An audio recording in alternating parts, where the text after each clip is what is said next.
YouTube, what's up? We're back. We're back on a Sunday afternoon, although it's dark out already here on the East Coast, so it kind of feels like a Sunday night. But we're back tonight to talk about a band that I'm going to warn you, if you're coming here, right now we have 0 watchers, but if you get people in here, if you're coming in here expecting to hear about metal or anything that has anything to do with heavy metal, you probably want to spend your time otherwise, because this band is not heavy metal. They have some distorted guitars, but not in the way we think of metal guitars.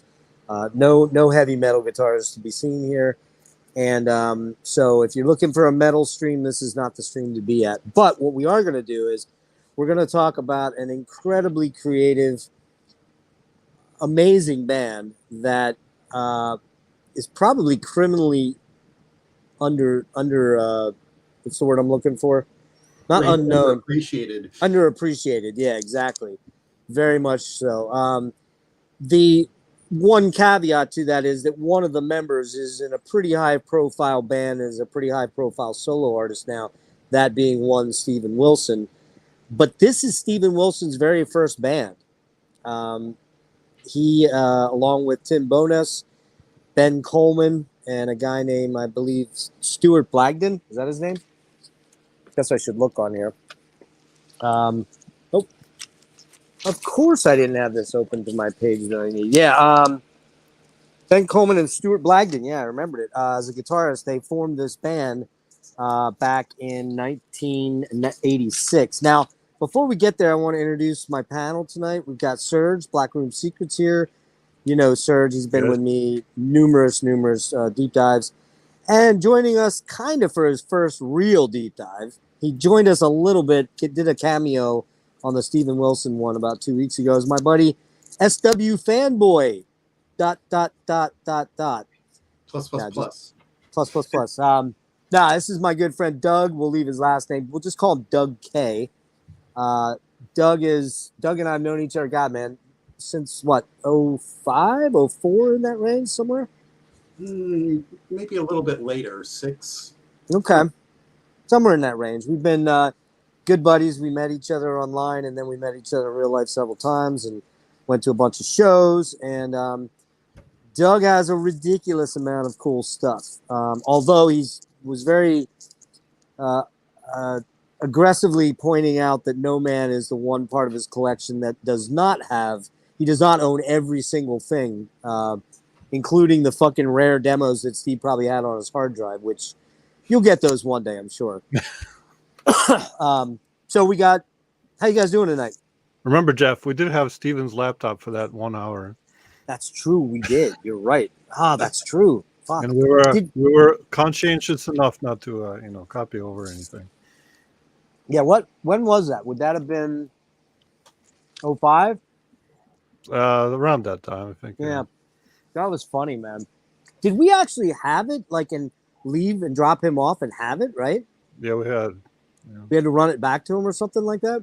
I don't remember if he came back or we met him somewhere, but yeah, that's right. I think we met him somewhere. You're right. That's funny.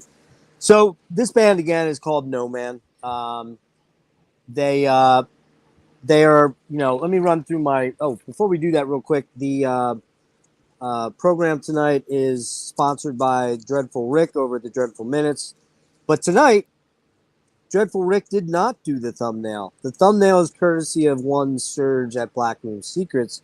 Thanks a million. You'll notice we didn't have the logo, the gas mask and hand grenades logo. I tried reaching out to Rick and I couldn't get him, so we had to fly solo without, but we still had the Metal Man of 66 logo in there. So Serge, thanks a million for doing that for me. I really appreciate it.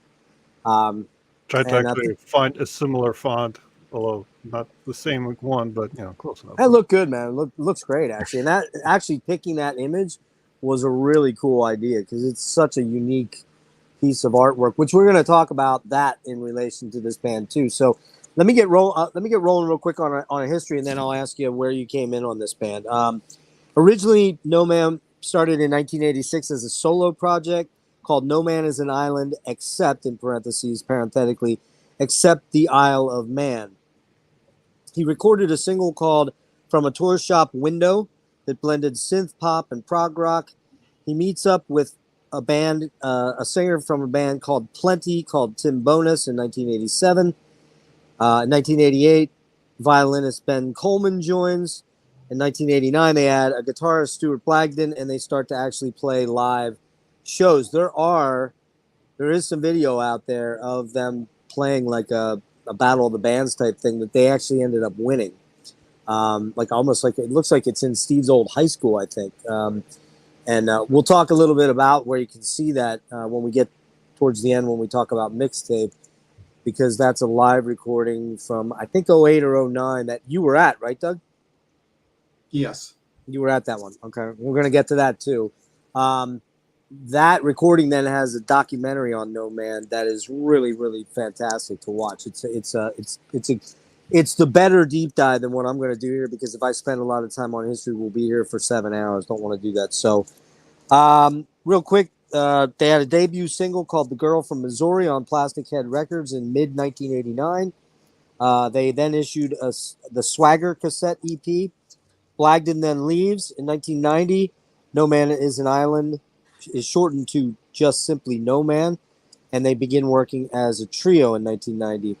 The first single that they do is called Colors, which was released by Probe Plus in October of 1990. And this single did really, really well. Do you have one of those, Doug? Yeah. You have Colors?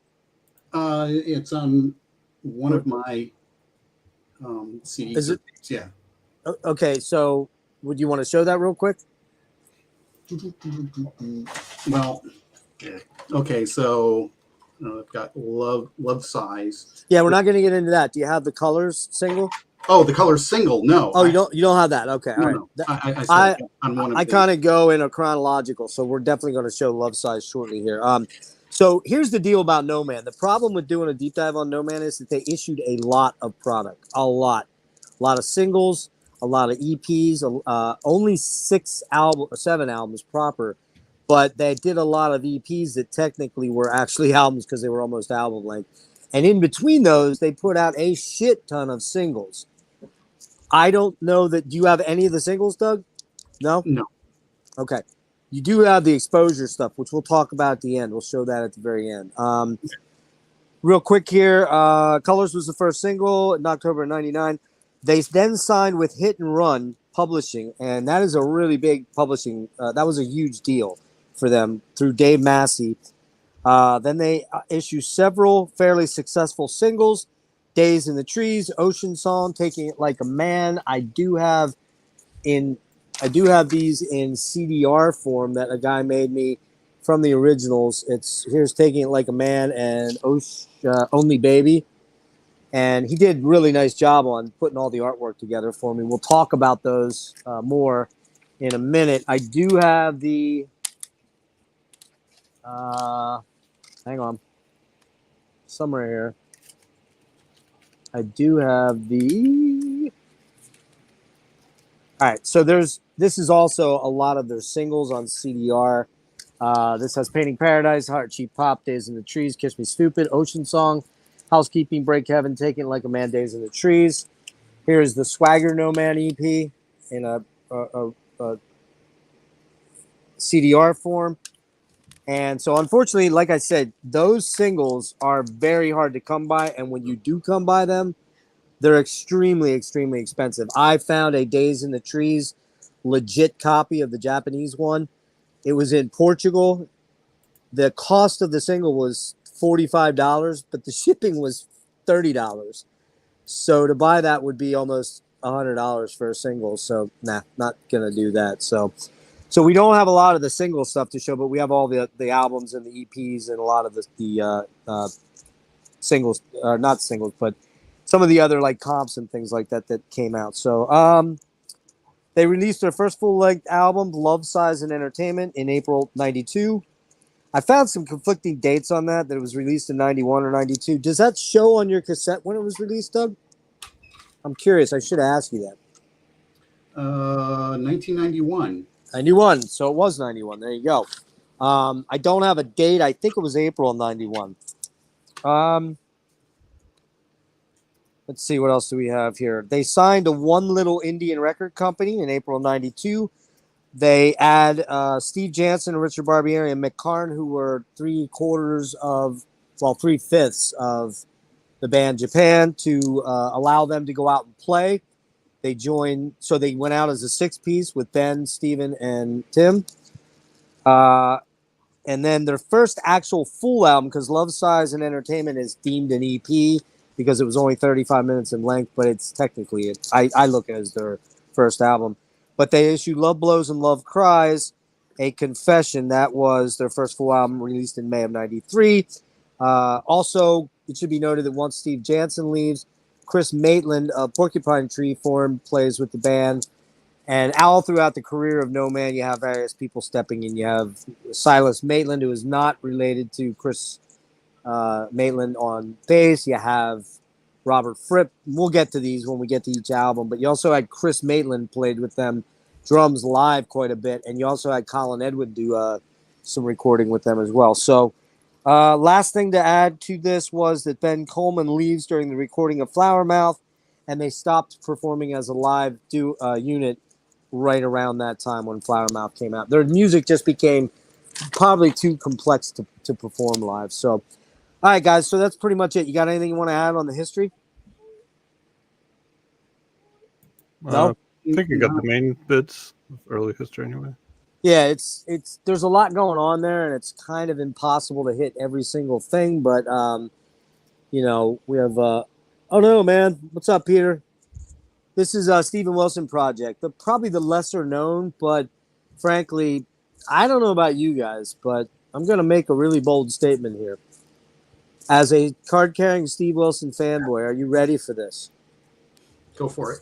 I personally like most No Man albums better than I like most Porcupine Tree.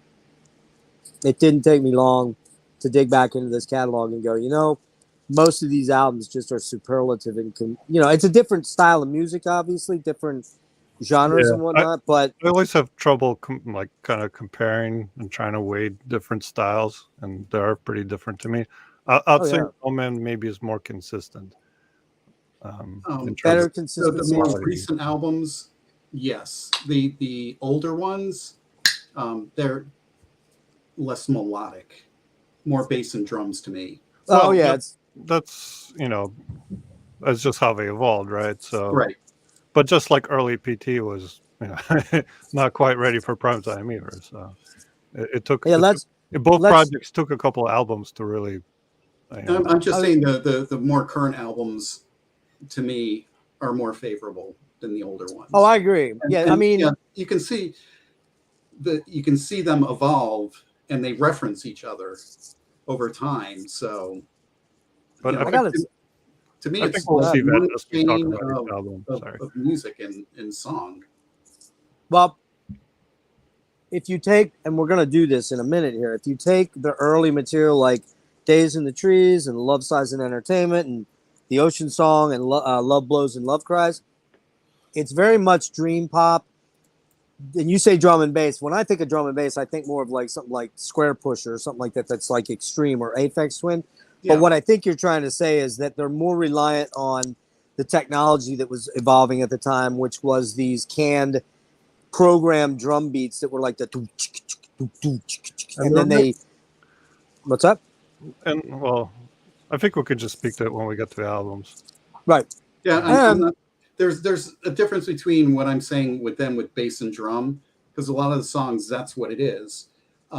Then, what most people would think of a bass and drum band. Drum and Pendulum comes to mind. This is something different. Oh yeah, and it's very much pop infused. There's this incredibly beautiful hooks and amazing vocals.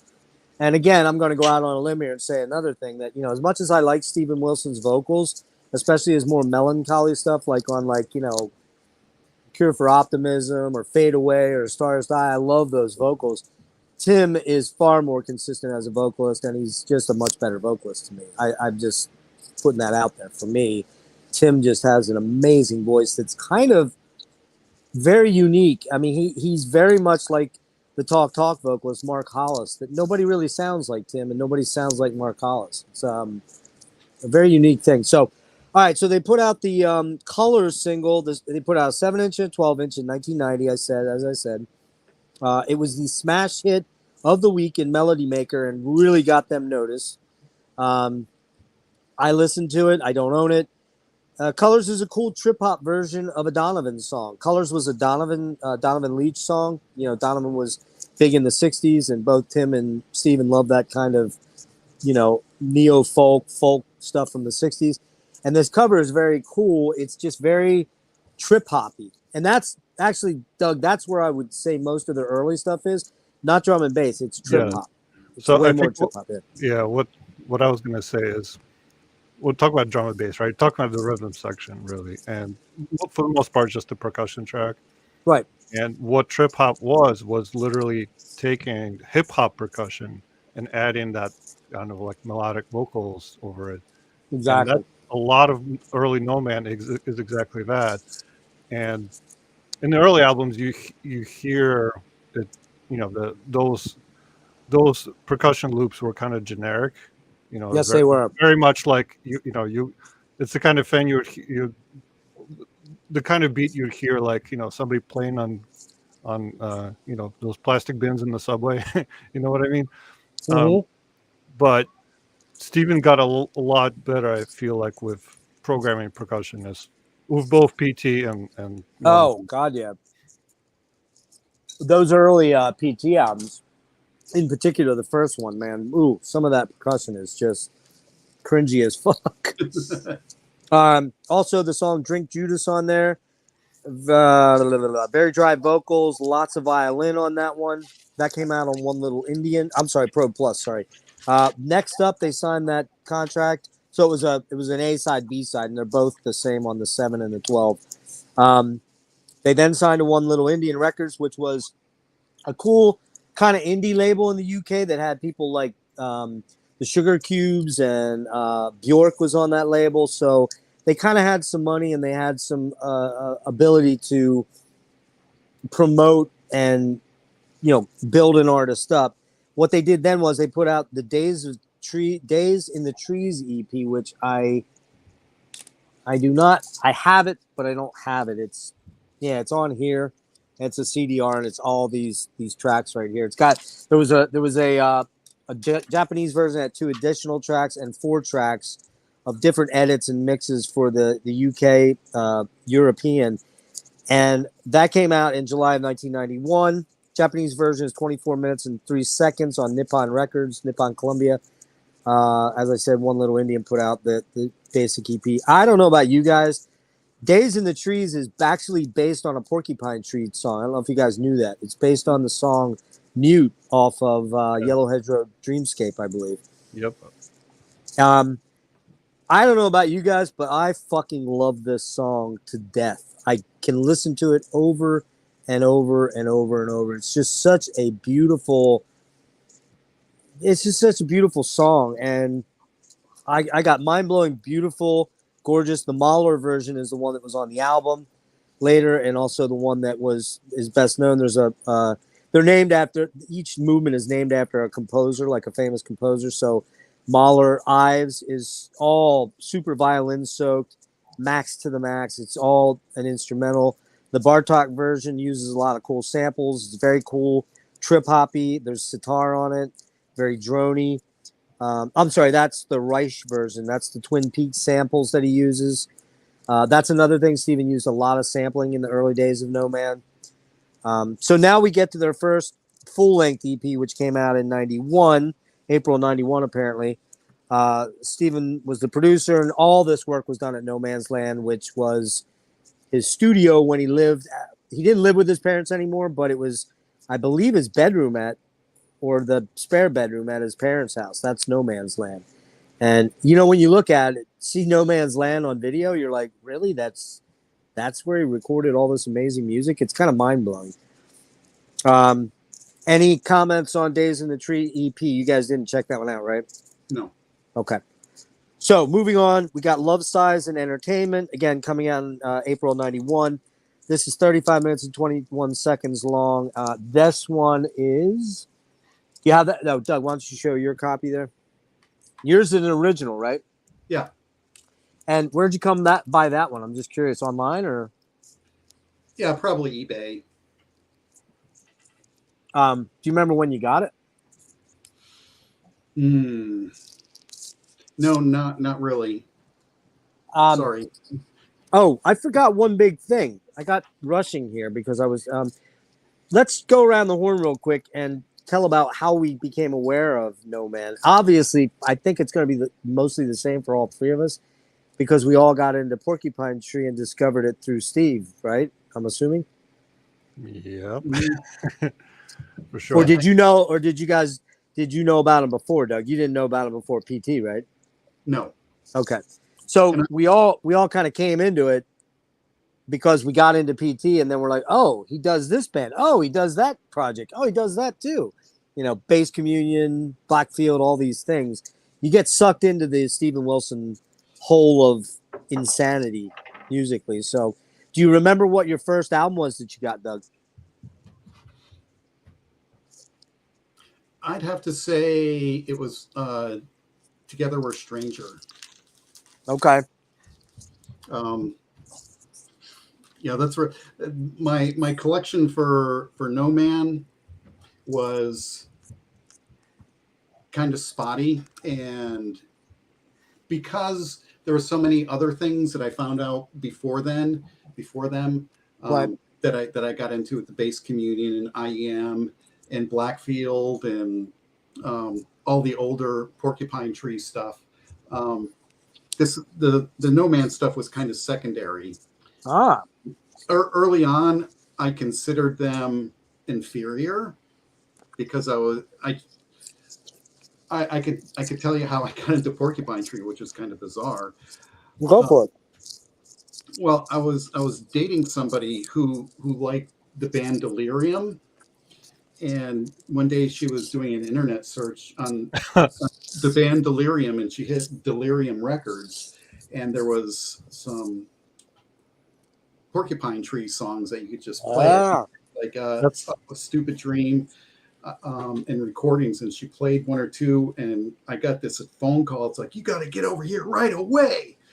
And it's like, what's going on? I found something. So I went over to her house. You got to listen to this. And she just played a bunch of songs. It's like, holy shit, this is really good. And right then and there, we decided she would get everything Stupid Dream earlier, and I would get everything or later, and I'd get everything earlier than Stupid Dream, which that started me off on that tangent. And I actually think it was Gordon Hudley who said that I had to really listen to No Man. It's that good. Oh, yeah. I put everything down and listened to what I had, because at that time I was more collecting. You know, Right. I would get to this later because, you know, it was in my mind inferior. How can anything be better than Porcupine Tree? And Right. I found it to be a lot more expressive and melodic, and I really enjoyed it to the point where I traveled overseas to go see them. Yeah, you actually have the benefit. You trump both Serge and I in that you've actually seen them twice, right? Right. So we're going to get to that. Bear with me. I want to get a little bit deeper in, and then we'll get to that chronologically. I think this is that you, Ryan? Must be Ryan. Cool, man. Thanks, bud. So this is, I'm going to show you the artwork. Well, Doug just showed you, but this is the album right here. And it includes 8 tracks on the UK European edition, but there was, oh, I'm sorry, no, I'm getting ahead of myself. So this album encompassed several of their singles. Like, it had Days in the Trees Mahler on it. It had Colors on it. It also had Heartsheet Pop, which was a single. So, and also the Days in the Trees Reich version. Did you listen to that one, Serge? yeah, Love Size, yeah. Yeah. What do you want to say about it? Well, by the way, real quick. So as far as my story goes, right? Oh yeah, your story. I'm sorry, dude. I'm all over the map tonight. No worries. Yeah, so I got into PT in '96, I believe. So, you know, and it's one of those things where you dig in, you discover treasure, and you keep digging around to see if you can discover more. Of course. And you keep discovering more. So that's how it was with Steven's project. So Do you remember the first one you grabbed? it so it would have to be either Flower Mouth or Wild Opera. I think it was Flower Mouth. I think. So I'm pretty sure that's how I started. Yeah, because that would have been what, 94 that came out, and you said you got into PT around 96. So for me, I got into PT in 99 when I discovered them through Fish's website. You know, actually the reason I discovered Steven at all was because he wrote, played on, and produced Fish's album Sunsets on Empire. And in those days, you know, pretty early going on the internet, you know, 99, 2000, whatever it was, 2001. And Fish had a pretty rudimentary website, and Steven had an even more rudimentary website. You guys remember that? Steve's original website. Not a lot of info, not, you know, pretty bare bones. Serge actually had more information on his website that he created for the North American PT fans. But long story short, getting into Porcupine Tree with Stupid Dream, of course, I started gobbling up all the back albums, and then I discovered, oh, this dude has this thing that he's doing, this No Man thing. What the hell is this? And I honestly can't remember whether for me it was Flower Mouth or Returning Jesus in 01 that I bought first. I was aware of them. I remember going to Forced Exposure. Do you remember that website, Serge? Forced Exposure? No, don't think I used that one. Okay. That was like a really cool website for, like, you know, stuff that you just didn't find on your, well, Amazon wasn't there at that time, I guess. But you just didn't find it on a lot of other websites. And I remember buying some singles, and I probably bought Flower Mouth there, and I did not buy Returning Jesus there. I bought that up at Nearfest when Steve was selling them when PT came over. But you know, and like Doug, I was like, especially when I went backwards and got into the more trip hoppy pop stuff. I like a lot of stuff like that, but it was kind of like, whoa, what is this? Like, Steve's doing this? Like, what the hell? But again, I have to reiterate, this was technically Steve's very first band. He was doing Porcupine Tree on the side from this band. This was the one that was going to break big and have singles and, you know, be a touring machine and make him a rock star. Not a rock star, but a pop star. But it just never happened. You know, it just never happened. So, anyway, so yeah, what do you want to say about Love Size? Anything specific? And I think they did like hit some of the earlier songs did hit like the British dance charts for a little bit. Oh, so yeah, they did. They had some early success. One story I remember, which because I love the other artist so much, is in '91, opening for No Man on the British tour was Tori Amos. So she opened for them. She opened for No Man, correct? So you know things change. That's mind blowing. On what, her first album? Wild. Her first album, I assume, right? Oh yeah. So yeah. That was just, you know, her on the piano basically. So wow, that's crazy, man. That was '91. Yeah, and honestly, there's some parallels between what Tim does and what Tori does with singing. I feel like there's just a way they come across that's unique, in my opinion. Mm-hmm. I would agree with that. Phrasing, the way they push air, the way they're very breathy when they want to be. Now, Tori can be very forceful, and so can Tim. But she'll vary it up maybe a little bit more. But I don't know. There's just something slightly otherworldly about their voices and their delivery. It's very hard for me to put into words. I think even when Tim's singing more aggressively, it still has what I would call like a wispiness to it. There's the breath. There's always a breathy, and yeah. But well, that might annoy some people, but it's something that distinguishes him from pretty much everybody else.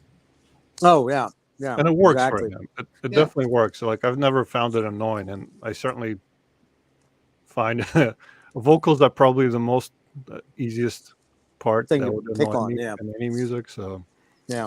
Well, the thing, Tim writes all the lyrics too, I think. Yeah, he does. Yeah.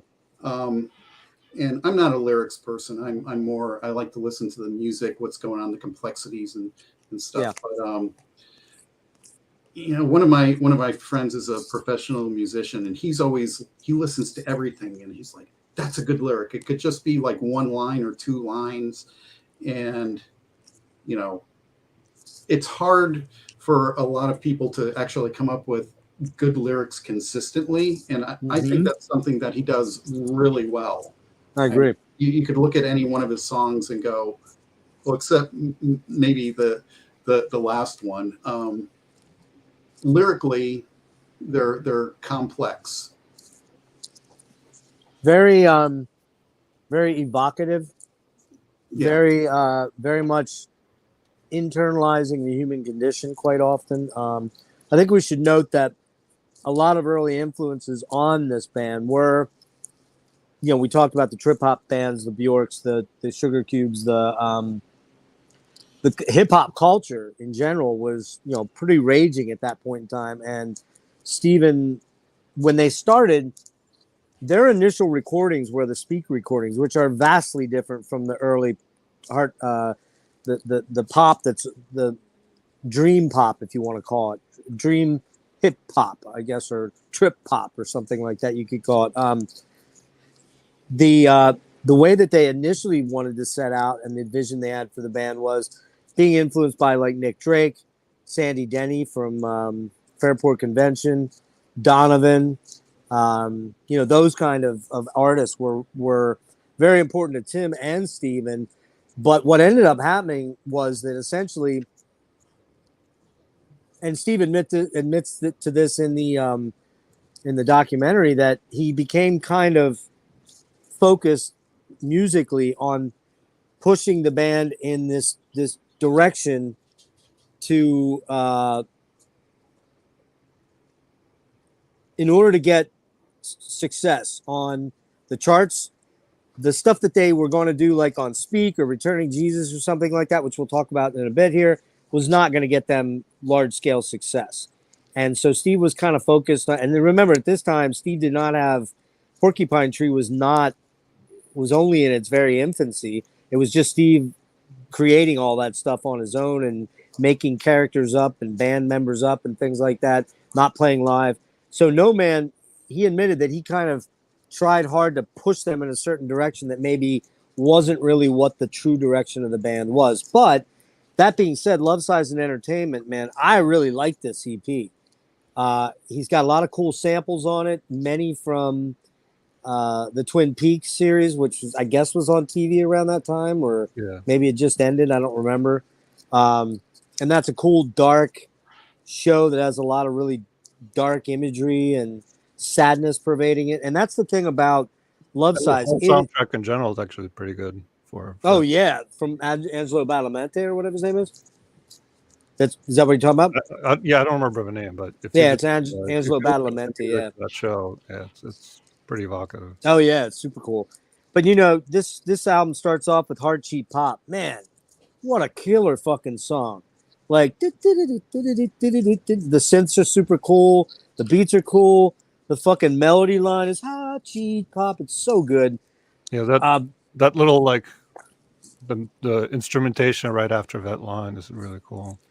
You talk about the little sequencer bits on the synthesizer. Oh, yeah, that kind of thing always amazing, hits me. Amazing. And what that starts to show is just what an incredible sound engineer and creator Steven Wilson is. Even back then, we're talking almost 35 years ago. Next after that is Days in the Trees. Like I said, this is one of my all-time favorite favorite going back songs. to the previous song real quick. Mm-hmm. There is one lyric in there that says "flower in your mouth," which a couple albums down, it's going to reference an album. Yeah. So I think that's a forward reference, or Flower Mouth's a back reference in this album, for this album. Yeah, the final song here, Days in the Trees, the Reich version, or Reich, or however you say that. It's just a 2.5-3 minute, like, beautiful little atmospheric It's synthy so thing, good. and it's so evocative. It's like every time I hear that, I fucking get like teary eyed. Like I'm like, this It's is so perfect good. for that sample, the way it works of it. I don't know. You The listen to that the with music. headphones, and man, it's trippy. Oh, it's beautiful. And that sample is from Twin Peaks, and it's Lara Flynn Boyle talking about what is she saying on there? She's talking about like a boyfriend that left her die. And we should mention right at the offset. The two things that I feel, and one of them is said by Steven, and I agree with it entirely. The two things that I feel No Man represent intensely are love's lost, broken hearts, sadness, but redemption and rebirth. And then the big thing that this band, almost all of their music reminds me of, and this is what Steven said was their driving thought process behind their music is that their music is the sounds of summers past. Boom. For me, that's like when I heard him say that, I'm like, that's what it's when I listen to this stuff, it's extremely nostalgic. It takes me back to when I was a kid in the 70s and everything. I didn't know about wars in Ukraine and wars in the Gulf, and I didn't know about responsibilities and worries like parenthood, like all three of us have had, where our kids, we've had health concerns, all those things. The No Man music takes me out of all that shit magically. And that's unusual. That is really unusual. I listen to a lot of death metal. That doesn't take me out of what's going on around me. It just makes me that much more hateful and angry about it usually. But I like that. That's a good thing. I don't think that's a bad thing with me. But the sounds of summers past, bam, that's so good, man. Well, it's contemporary music that makes you feel nostalgic. It's you guys know what the word anachronism is, right? Yeah. Yeah, an anachronism is something now that like should be back in time or something. Like this shouldn't be here. A mismatch of something where it you see like that SCA, like Society for Creative Anachronism, right? That's people who do like historical recreation. So right. you're just missing. You're incorporating elements from different time periods. Right, and it doesn't belong in the same time period. This music feels like it belongs in another time or in its own time, like it's in its own unique space out there, and that's what I love about this band. So, any comments on any of the tracks you guys want to hit on for Love, Size, and Entertainment? My two big favorites was Heartsheet Motel and Colors off that album, and that Colors version is the one off the single. It's not different. Okay, I thought that was a very nice song. Yeah, lyrically, it's not as complex. It's just listing off colors and things that he's seeing at the moment. Yeah, but Tim didn't write that one, Doug. That's a Donovan song. That's covered. I didn't know that. So yeah, that's covered. That's not yeah. How about you, Serge? Any specific favorites for you? Which, by the way, going back to our previous stream, one of the cover versions Steven did was also Donovan's song, so he was apparently a fan. Oh, that's right. Yep. So I think my big, like my high notes for this album, again, we talked about Days on the Trees, the right version, so goddamn good. Heartsheet Pop is so catchy to me. Oh, so good. I love Days on the Trees. Love the violin on that song. Again, that's one of those songs where that hip hop beat is somewhat perfect, generic, but it works. But it's perfect, man.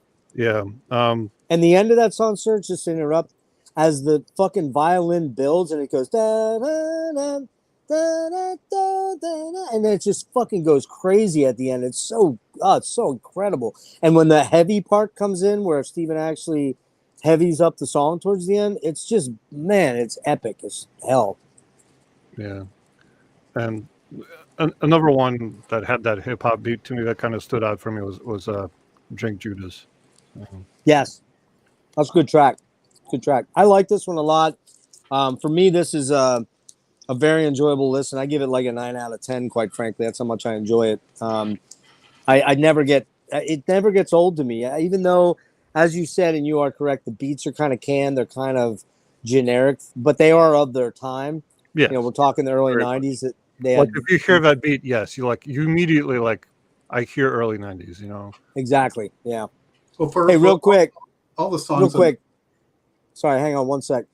Peter, I just want to say, get well, dude. One of my viewers here, he's got COVID, and that's not good, man.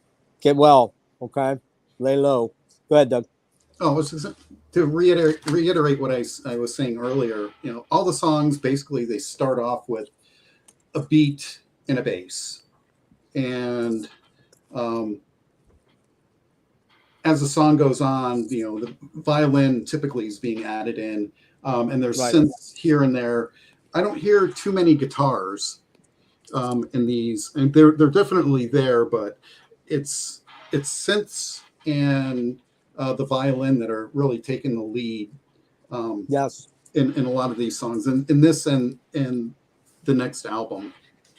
Well, keep in mind when No Man Is an Island first formed, Stephen was not the guitar player; he was a synth player, and he was creating all the, you know, using a laptop or whatever he was using, some type of looper in the keyboard that he had, because they didn't really have good laptops back in the '90s to be able to generate that kind of stuff. I would think, as far as live, like a live thing.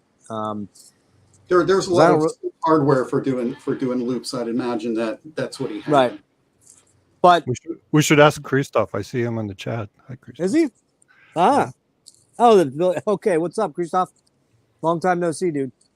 We gotta get together and hit another industrial band. You and I and Serge. Maybe KMFDM or something like that. Although that would take us hours because they have 9 million albums. It would take us 4 hours. So moving on, in '92 they put out an EP of a song called Ocean Song. I did listen to that quick. 3 songs on there. Ocean Song, very poppy, trip hoppy, beat driven, really, really cool. Great vocals by Tim on that one. That came out on One Little Indian in September of '92. There's a song on there called Back to the Burning Shed. Did you know that? Back to the Burning Shed. That's where they pulled that name for the online thing, I guess. Really cool ambient synth track. That's a really, really, really cool synth track. Love it. Swirl is very trip hoppy, break beats. There's some cool chordal stuff going on there. Very funky and lots of wah. And Doug, that's where the guitar, when you hear the guitar in these early No Man things, it's almost always Steve going watch. Yes. You know, he's doing a lot of wah guitar. Yeah, a lot of that. Yeah, and usually very clean. It's usually very clean guitars, unless he does like a guitar solo or something like that. Yeah. So, you know, again, I have the Ocean Song, but I have it in a CDR format here. It's one of these two. Next up, we've got the next thing that came out was the Sweetheart Raw EP. Do you have any? You guys don't have that one either, right? I'm assuming. Nope. I don't have that one. That had Sweetheart Raw, Bleed, Say Baby, Say Goodbye. This is actually where they start collaborating with Jansen, Barbieri, and Karn. That being Steve Jansen on drums, Richard Barbieri on keyboards, Mick Karn on bass. That was 3/5 of Japan and Rain Tree Crow. I don't really know how they hooked up and got together. I believe it was a manager.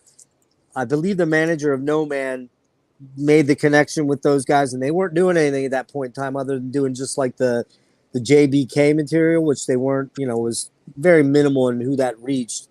And they ended up joining both, all three, Ben, Steven, and Tim, to perform live. And they did, I don't know how many gigs. I didn't seem to me that they did a lot. I think they did several, but not like a huge amount. And there is footage out there of them playing, some of this material. The song Sweetheart Raw, which then is the lead-off track, or not the lead-off track. Hang on a minute here. No, it's on the Low Blows and Love Cries album. But man, that's a really cool experimental piece that's really gorgeous. It's 9 minutes long. Do you guys hear that one before? Sweetheart Raw, the 9-minute version. Well, even the album version is longer, if I remember correctly. No, I don't think it's 9 minutes though, is it? maybe not 9 minutes, but The one I've I'd have got to- 6 minutes. What's that? The one I have is 6 minutes 5 seconds. That's what I thought. I thought it was 6. They edited it. The 9 minute version is a lot more ambient and on this EP. Then Bleed is a song that really, really cool, sort of breathy vocals, and it's got a real industrial thing going on in it. Say Baby Say Goodbye, super percussive, really epic ambient, man. I'll tell you the truth, man. I would love to have this Sweetheart Raw. I believe some of it comes out later on the EP that we'll talk about. Not EP, EP. But that came out in January '93. Then they put out a single called Only Baby, which was their 5th single by now, which has 3 different versions of Only Baby and Long Day Fall. Long Day Fall is really cool, very atmospheric. It sounds like it should be on the Speak album, that song, Long Day Fall.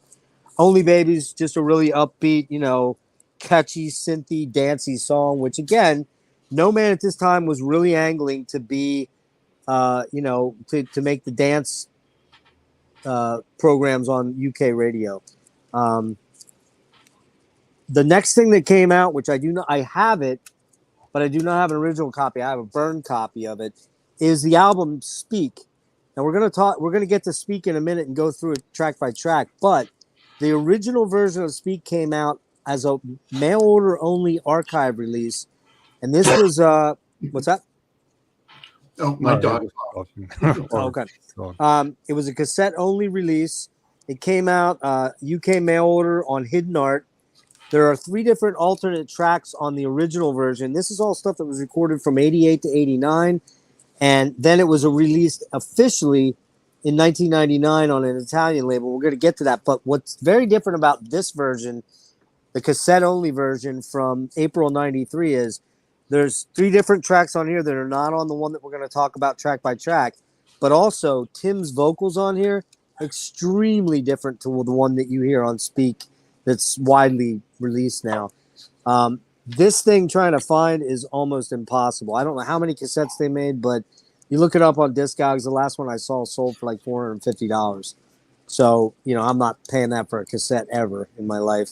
The difference on it is that this one has the Ballet Beast, Heaven's Break, and Desert Heart, which are not on the version that gets released by Materiali Sorari in 1999, which we'll get to in a minute. So let's go back now to the first official full album release. Serge, I think you have one of these, right? Yeah, same one. Just right. Almost. What's your number? 2867. Okay, so 2617. So pretty close. Yeah. Now here's the story. Where did you get yours? Do you remember? I haven't the slightest idea. Okay, I got mine on eBay, and I remember I got it, and I started seeing them pop up on eBay, a lot of them. And I realized it was the same seller, and I finally confronted him, and he admitted they had a couple different houses. I'm like, dude, are you selling me bootlegs? Because they do not look like a bootleg at all. It's so, if this is a bootleg, it's the most professional bootleg I've ever seen. But I don't think it is, and here's why. When Tower Records was going out of business, this guy lived in Philadelphia, and he said he went in there and he found like 15 of them sitting there, and he grabbed every single one of them for like $2, and then he sold them for $25 a piece back then on when the whole excitement over Porcupine Tree and everything, Steve Wilson went crazy, and that's where I got it for $25. What this includes is the first official album, Love Blows and Love Cries, A Confession, and then it also has as an additional disc, it has the Love, Size, and Entertainment as the other disc back here, and you can see here's the Love Size in the liner tray right here, which is pretty cool. So I actually do have an official copy of Love Size. Like Doug, it's just in this double CD. Now, this album, again, was issued by One Little Indian in May of 1993 in the U.S. In the U.S., it came out in May of 94 on the 550 Music label. It was out on One Little Indian, of course, their label in the UK. And this double CD version, I said there was only 2,000 issued, but I think that has to be wrong. I think it has to be at least 3,000, and that's Serge and I both have these. And Serge, don't you agree, man? If this is a bootleg, it's the best bootleg ever made on the planet. I mean, it feels legit. You know, like I don't see anything obvious, especially on the actual CD prints. Right. You look at that. You look at the print job. It's not, usually bootlegs from Russia. The printing is always a little wonky, Yeah. and you can tell it's not good. If this is a bootleg, man, it's got you and me, and I just don't think it is. All the matrix numbers check out, so I'm glad I have this. And in fact, here's the barcode. Look, TPL right here. And then if you look on the spine, there's the TPL number. So I'm 99% sure that's the legit thing. Doug, do you have that one? It's like on the inner ring. Also, they have like the info. All here. the matrix numbers, not yeah. something you would see on the bootlegs. So. I've got the hidden art version. Yes. I actually have. Check this out, guys. I didn't even know I had this. This is bizarre. Check it out. I have the US version, the 550. I did not know that. Look at that. See that? 550? Down the corner there. And the reason I know it's the US one, it's got the Days in the Trees Mahler version and also the other song, Taking It Like a Man, which were not on the UK version. Shit, man. I'm stoked I have this. I did not realize I had this. And also the colors are the color of the Sony one is the same as the other one over here. So Love Blows, Love Cries. Steve Wilson produced at No Man's Land. The Love Blows is kind of an intro, a violin intro, really, really beautiful. Sweetheart Raw. Only Baby. Again, that's the single that came off this. Very clubby, very techno. Really killer chorus on this. Will you be my only baby? Housekeeping. I love that song. Killer track. Great guitar. Trip hop beat. Sweetheart Raw. That's another single.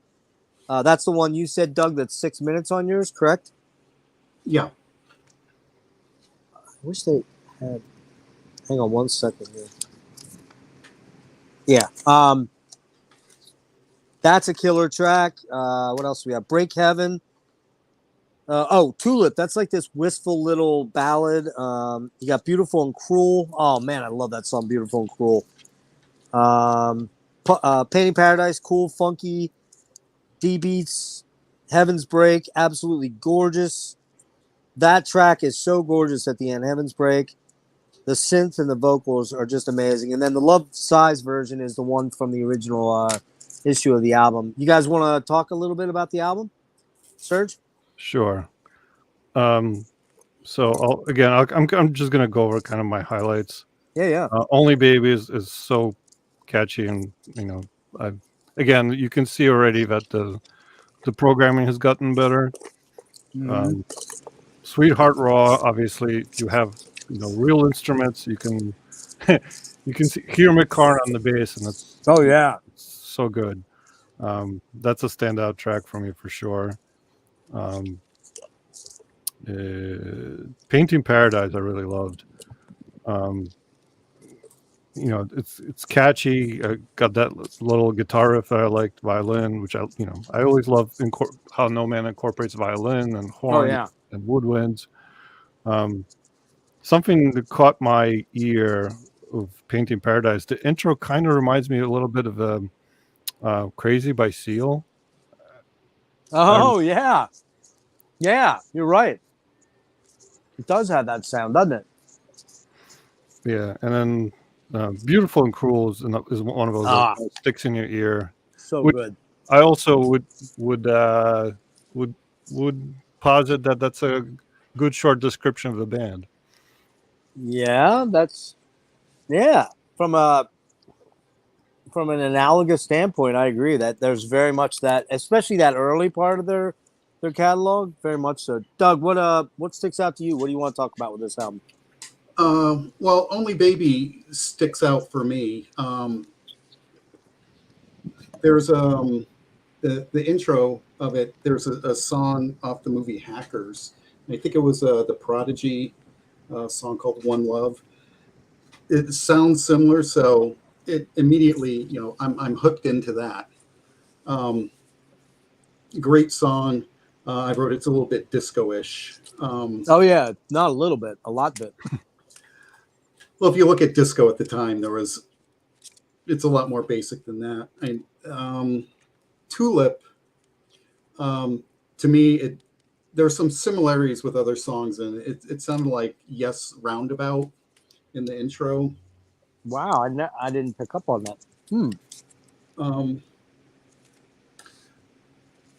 The piano took me out a little probably bit. For sure. Heaven's Heaven's Break. What went on with this album, I thought maybe the synths took a bit of a step up, Yep. Which makes me happy. I like synths. I like guitars too. There's just you can kind of tell the production. Each album goes up a little bit more. There's a little bit more through the different songs. Things that if they weren't there, you probably wouldn't have missed them. But they were, I think, kind of experimenting of how he can. Well, keep a couple. Take things from like a generic song and make it interesting by just using some different techniques, different ways of like putting the sound in the background or the foreground.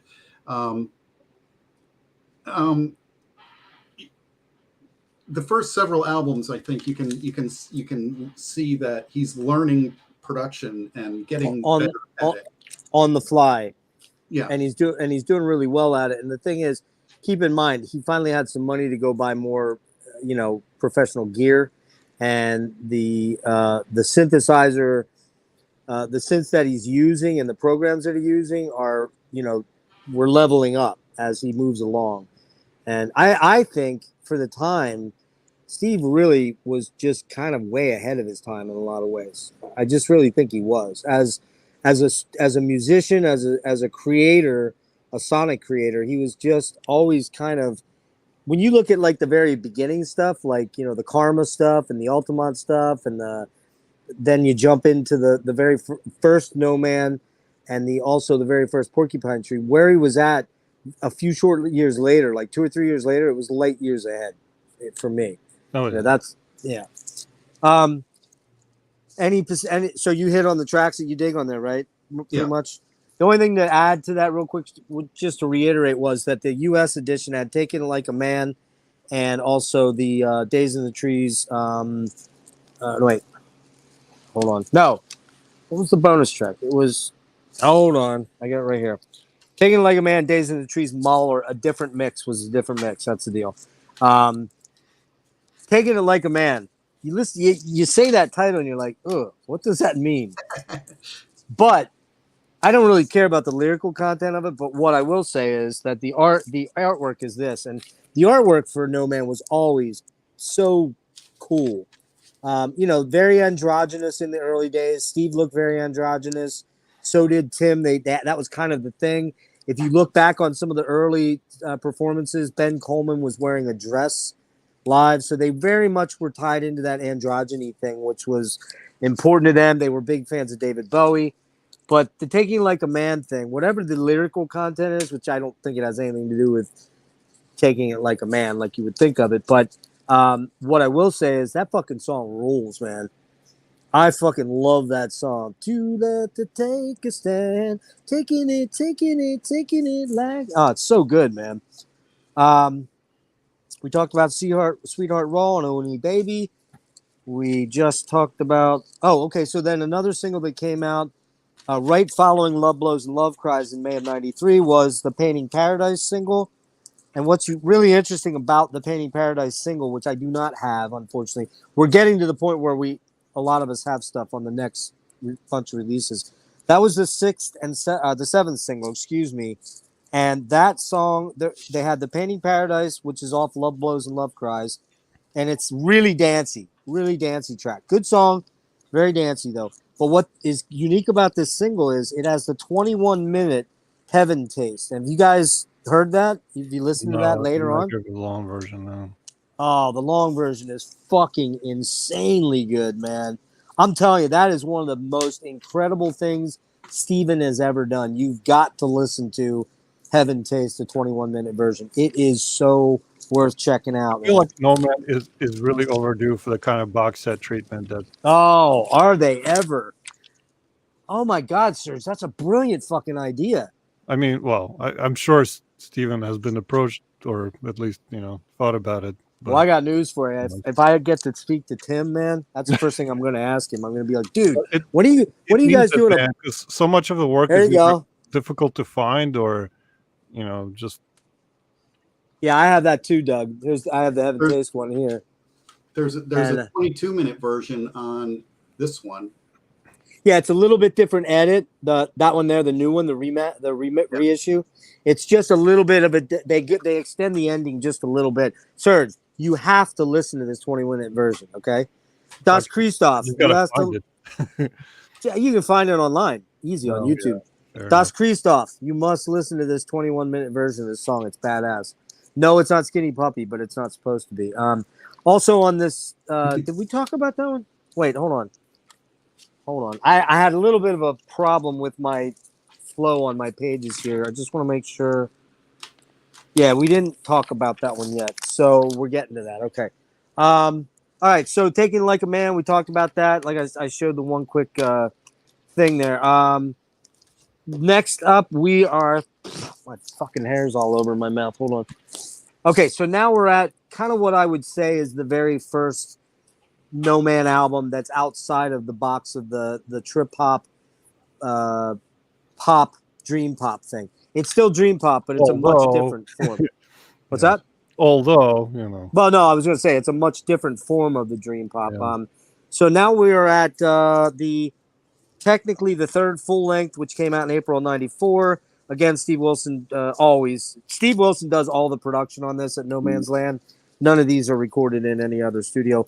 Out on One Little Indian, here is the reissue version that has Angel Dust and Born Simple from the Flower Mix. It's the Digipack version. This one came out, I believe, in '05. But I have the original, and this might be my first No Man album that I bought. I just can't remember.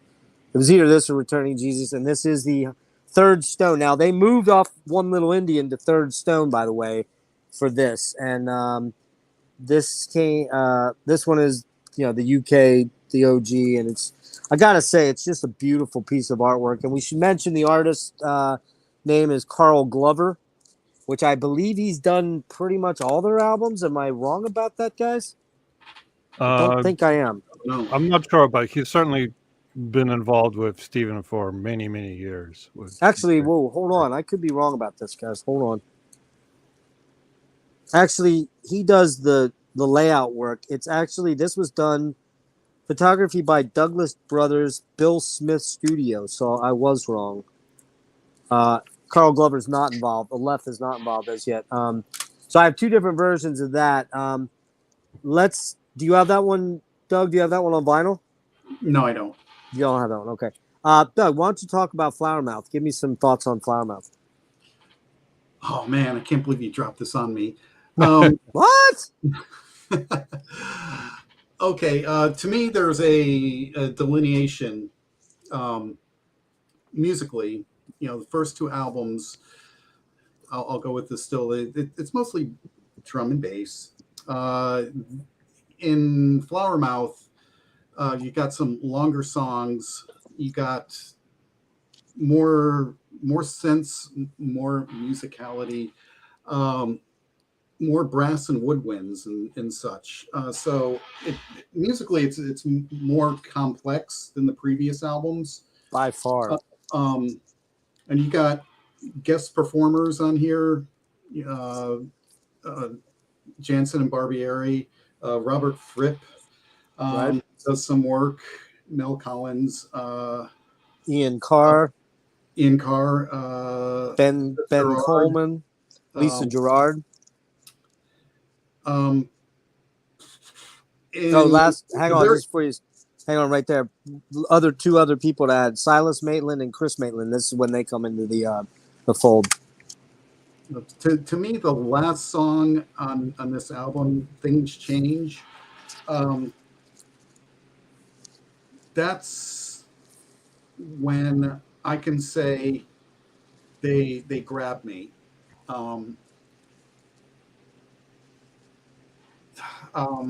it's hard to explain.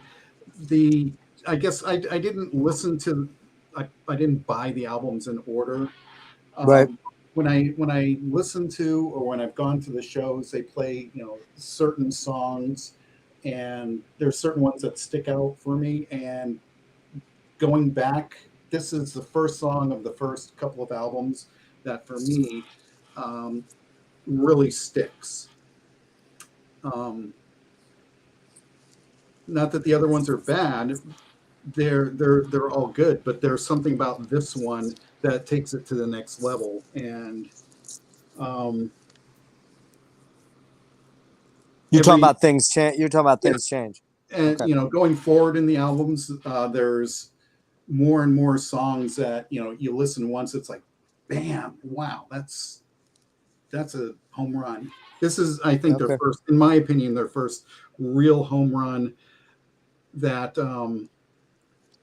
if you dropped a bunch of songs in front of No Man songs and a bunch of people, and you included this one would probably be a favorite, I think.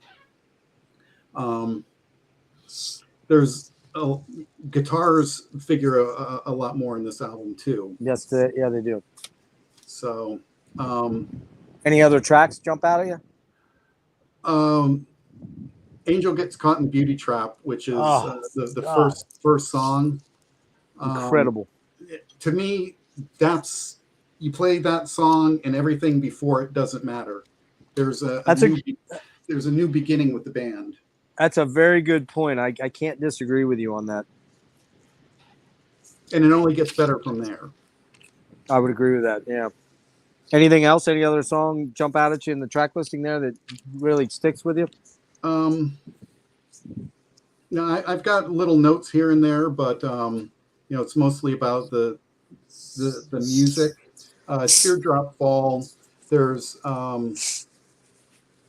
some interesting drum and percussion in there. Some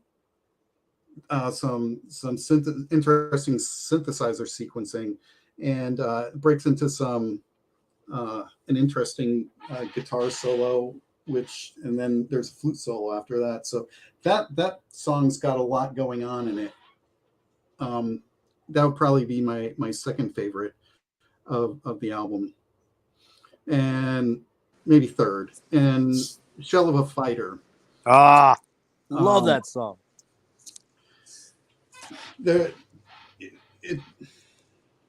I play guitar and stuff. I'm not as technical as other people, but there's like a major minor chord progression that goes to another major, and you kind of have this feeling that the song's going to be downbeat, sad a little bit, but when it jumps back up to that next major, it makes it very bright. Right. And it makes the whole song really nice. Cool. Good stuff. Serge, I bet you have a lot of thoughts on this one. Well, yeah. I think opening up with Angel is, man, it just Wow. Mind blowing. It really wakes you up. I love, like, again, you see the progression of. Well, I guess it's not programmed anymore because they actually got Chris to play on it. In terms of percussion, Right. I love that. More organic beat there. The trumpet and sax. Man, I love all everybody's contributions here with Mel Collins and Ian Carr, and I love the flutes and horns, man. The flutes are fucking insane all over this album. God, it's so good. Animal Ghost, again, talk about flutes, right? It's so like beautiful, sad, man. Like, I was trying to think like how to describe No Man, and the one phrase that came to mind was just beautiful heartbreak, and that, I don't know, that's what I feel of it. Soft Shoulders was also, and this album has a really a bunch of high points for me. And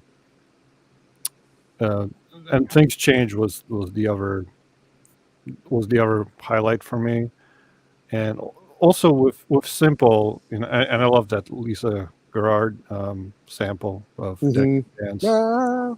it's very cool. But those last two songs of Simple and Things Change, notice that those guitar sections, man, you hear PT, right? Oh yeah, It's very very much PT. even signature. So Well, around that era, like Sky Moves Sideways yep. and Signify, you definitely hear that wah wah solo. He was really into the wah wah, man. Like, and here's the thing: a lot of times guitarists use, and Doug will agree with this. A lot of times guitarists use wah wah to cover up the fact that they can't really play that well. Steven uses it to accentuate how well he does play. Stevie Ray Vaughan uses it to accentuate how well he does play. Jimi Hendrix, how well he does play. Other guys, like in metal that use it, man, they use it to cover shit up. That's But I just the think reality.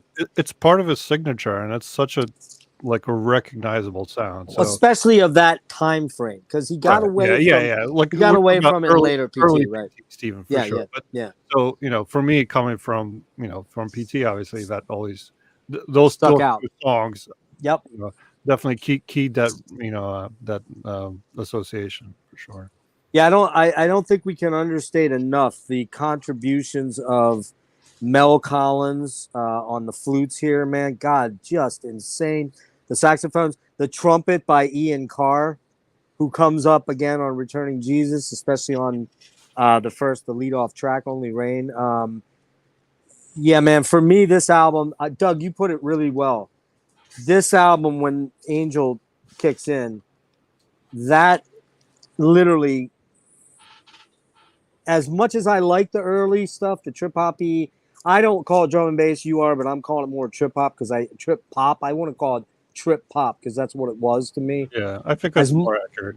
As much as I love that shit, this right here, this here is a whole leveling up. This is 10 levels up. This jumped from good stuff to mind-blowingly good stuff, and I don't mind saying this album is a fucking game changer for me all the way around. It just, when I heard Angel, I just was like, what? Just those synths, those bubbling, sequence synths at the beginning, and then the way that the way that Tim sings the song, the way they incorporate all the other elements and the woodwinds and the flutes and stuff. It's just, God, it's fucking amazing, man. You Grow More Beautiful. That's a stunning track. The orchestration on it is just, it's just fucking mind blowing, man. It's let me look here. The vocals on it by Tim, just that, that the way he sings it is just incredible. Animal Ghost, wow, man, just gorgeous and haunting, and the flute on it is just mind blowing, man. And I'm looking here, and I thought Theo Travis was on this, but that's got to be Mel Collins, right? Yeah. So Yeah, okay. I think we're just used to Theo being on We are projects. Yeah, but we are. But it's Mel Collins. Who, am I wrong? Did he pass away recently? Don't know. I could swear I thought he passed away. I hope not, but I'm thinking Well, not according to Wikipedia. So okay, well that's good. Still alive. That's good. Yeah, I know he's getting up there. But Mel Collins was in it. For you guys that don't know, Mel Collins was in King Crimson, amongst other things. And again, there's some killer fucking frippertronics on here, particularly in Angel Gets Caught. Man, this song, Animal Ghost, is just amazing. It's just absolutely beautiful. Soft Shoulders, the way Tim's voice in it, man, that breathy, all I see, soft shoulders, and that orchestration, man, and the violin, the way it swells. Yeah. I mean, the violin just swells up and it just engulfs your ears and your head. It's amazing. Shell of a Fighter, man, great. What a great hook. Shell of a fighter, shell of a man, just amazing. Teardrop Falls, another beautiful one. That's got a little bit more of a techno-y thing going on with it compared to the other songs. I couldn't get into a beat on that one. Yeah, that one's probably my least favorite. There's a redemption story that we're going to cover later on that one. Okay. Well, yeah, I think I might know what you're talking about. Watching Over You, or Watching Over Me, gorgeous, but kind of a little bit on the slow side. That's probably my least favorite now that I think of it. Simple, man. That's the Lisa Gerrard one. That one's really driving and upbeat. Oh, so damn good. And I agree with you guys. Things change. Kind of indicates where they're going to go the next after the next experimentation. That song I think kind of indicates where they end up with Returning Jesus, with Together We're Strangers, Schoolyard Ghost. It just has that vibe that it's signaling where Steven and Tim want to go. This is a 10 out of 10 album for me. No doubt about it, man. I love it. I loved it then. I still love it now. Before we get to the flower mix, which is a reconstruction of it, we have the one that that Doug just showed, Heaven Taste. This is a bunch of songs that were on earlier albums and that just were kind of like had no place. It's got Long Day Fall, Baby Ship Blue, Bleed, Road, and Heaven Taste. Again, it's got the 21 minutes, 19-second version. I can't recommend that highly enough. The other songs on here are really quite good, especially Baby Ship Blue. Very, very cool. Bleed is really beautiful. And Long Day Fall absolutely is an amazing song. So any thoughts on Heaven Taste? You didn't check this one out, Serge? I don't have that one. No. Naughty, naughty. This is the 95 Hidden Art release, and I think you showed that one. Then, Doug, you showed the reissue from, I believe it's 2005 or 6, somewhere in that range. I think it's 2002. Is it? Yeah. Okay. Well, that came out in September 95. And again, this was B-sides and rarities. And a lot of this stuff, actually all of this stuff includes JBK, the Jansen Barbie Karn guys. What else do we have here? Oh, I did have some notes real quick. Yeah, Long Day Fall. Amazingly gorgeous track. The Baby Ship Blue starts out really glitchy, but gets really ambient and funky. Bleed is super cool, man. Tim's vocals on Bleed are amazing. Really, really incredible. And Road is a pretty, what's it say? Oh, Road is that's another Nick Drake cover. Road is a song of his. And it's really, really almost like just, it was on a thing called Brittle Days, which was a tribute, and that's where what they did it for. So, all right, so now we're up to Flower Mix, which is this one. And this is an OG Hidden Art copy here from 1995. You can see here the insides there, pretty cool. Pictures of Tim. I think there's a picture of Steve in here as well, probably. You get that kind of funky picture of Steve there. Yeah, so Flower Mix is the guys took and remixed and reconstructed all the songs on Flower Mouth. And Serge, I know you want to talk about this one because you kind of dig this one a lot. Well, okay, I'll start. I mean, I think it's a cool companion piece to Flower Mouth. I as much as I love the original Angel Dust is also, I think, was a very cool again rework of it. I love the melodic bass and the spaciness of it. All I See, man, that's so good. I like it. I like it better than the album track. I do too.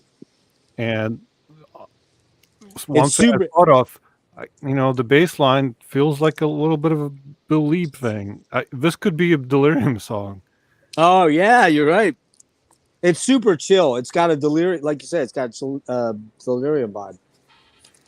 And the other sample I thought was kind of remind you of another band I love, which is The Orb. Yeah. You had that kind of like chill ambience electronica. That's that's my least favorite song on the album, though. Weirdly. Yeah. Why the Noise? So that's my redemption story for Teardrop. The original, again, had a beat that I wasn't a huge fan of. Mm-hmm. This one is almost industrial, but it just I thought it kind of worked.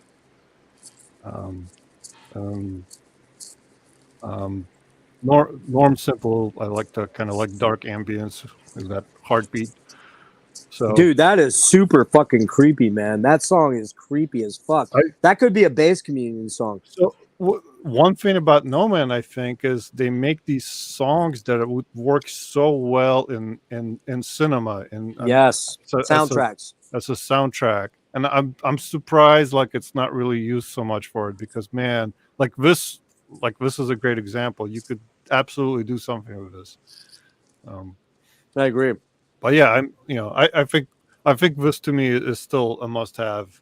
Oh yeah, yep, I agree. And I remember when we were talking about, I'm like, I listened to it yesterday, and I was like, whoa, I totally forgot. This is pretty cool. How about you, Doug? What do you have to say about Flower Mix? Nothing. I don't have it. I think I do. When you showed it, it's like I'm pretty sure I have that, and I don't see Carolina's Skeletons, so I think some of my No Stuff's Man's missing. Smith filed. But No, you didn't listen. You didn't have a missing. chance. You didn't have a chance to listen to it then. This one. No. Okay.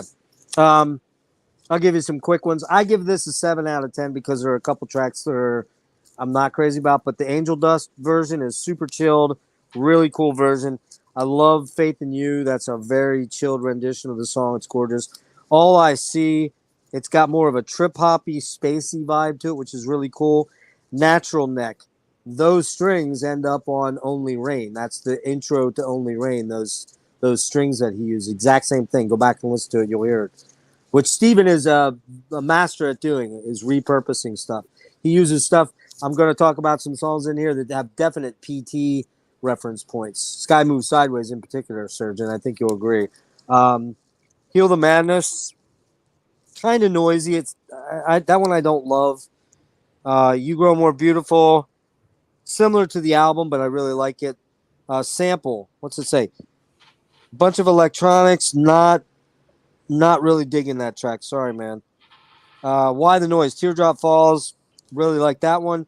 And I love Born Simple. All that creepy atmospherics that go on and on. It's like you said, it could easily be a soundtrack to a movie, a horror movie or something, or a suspense movie or something really crazy like that. Really. So you summed it up, though, Serge. Definitely a great companion piece. Faith in You. I think that's the most actual drum and bass that Norman has gotten. That's a good point. Yeah. That's a good point. Very good point. Next up, we have the Housewives Hooked on Heroin single, which you gotta love that name. Housewives. I mean, come on, seriously. Like, who names a song that? Gotta love alliteration. Yeah. The other cool thing about it is that not only are Housewives Hooked on Heroin, but on the same album, there is Housewives Hooked on Methadone as well. So that's a Scanner remix that was done by like a band called Scanner, or an artist or something. I'm sure Das Christoph knows who that is. What's that? So that's the next step, right? Yep.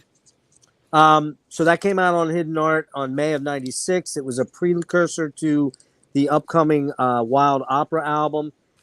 This is definitely cool, man. It's got Housewives Hooked on Heroin. You guys know that song, right? Not even Housewives Hooked on Heroin. Great song, great upbeat. What a chorus track. Huh? Great chorus. Hit the Ceiling, trippy drum and bass. There's one, Doug. Trippy drum and bass, Hit the Ceiling. W track, weird song, very experimental. Housewives Hooked on Methadone, Scanner remix, really super cool, super chilled, almost downbeat ambient. Has some Aphex Twin vibes to it. Urban Disco, what's that say? Hip hop, trip hop. I don't know my own writing. I can't read it. Where I'm Calling From, very Carolina Skeletons-ish. So it sounds, that song, Where I'm Calling From, sounds more like an outtake from a future album or where they were headed. So cool. I don't know if you can find this out there. This is an OG from Third Stone. This is where I actually see, Bill Smith is still the guy. So I was wrong. I thought for some reason Carl Glover was involved with that, but he was not. So next up, we got this album here. We got the Wild Opera, and this one is a Third Stone original. I love that artwork, man. That 50s, family very photo nostalgic, thing. yeah. Very, very nostalgic. I guess, however, what you said about summers past, yeah. Exactly. However, the music on here bears no resemblance to this photo whatsoever. Who wants to go first on Wild Opera? Thoughts? I can jump in if you want. Yeah. So I guess real quick going through this. So Radiant City, I thought was kind of a little bit of a foreshadow for the album, just like the aggressive percussion, just kind of like, hey, we're going to be doing some of this. Again, this is another track where you hear that like Porcupine Tree's guitar a little bit, and distorted vocals, which I feel like was kind of a more recent thing for Tim. Yes. Yep. Pretty genius, man. That's such a stand. I think it's an old time track for No Man. Killer track. It's so good. Now it's funny bit about that song. So I was also a general trip hop fan, and I have I believe it was the first album by Hooverphonic. And Oh yeah. so there's a song there called Two Wiki, which uses the same beat as Pretty Genius, No shit. which they both took from an old song by Isaac Hayes called Walk On By, which I didn't realize until. Oh yeah. Well, I'm That's like, right. why do they have the same beat? Did one of them copy each other? No, they both copied Isaac Hayes from like the 60s, which is very interesting because they reworked it into this trip hop in both cases, and both songs are fantastic. Oh yeah. But this one is so good. This is talk about the trip hop, part of No Man. I think this is their best. Sinister Jazz is a really cool song. Sort of self-descriptive, where you got that kind of jazzy rhythm section, bit of a sinister feel. So the guitar and sax at the end is really cool. So it is. Yeah. That's a standout. We talked about Housewives hooked on heroin. Just I like when the beat kicks in on that one. Libertine Libretto's. Oh, I love that song. I'm not as sold on that one, but it has that like unsettling kind of feel. Yeah. That's why I like it. Taste My Dreams, man. That's so good. Again, it's gorgeous ballad. Another trip hop beat, but you have that like melancholy vocals.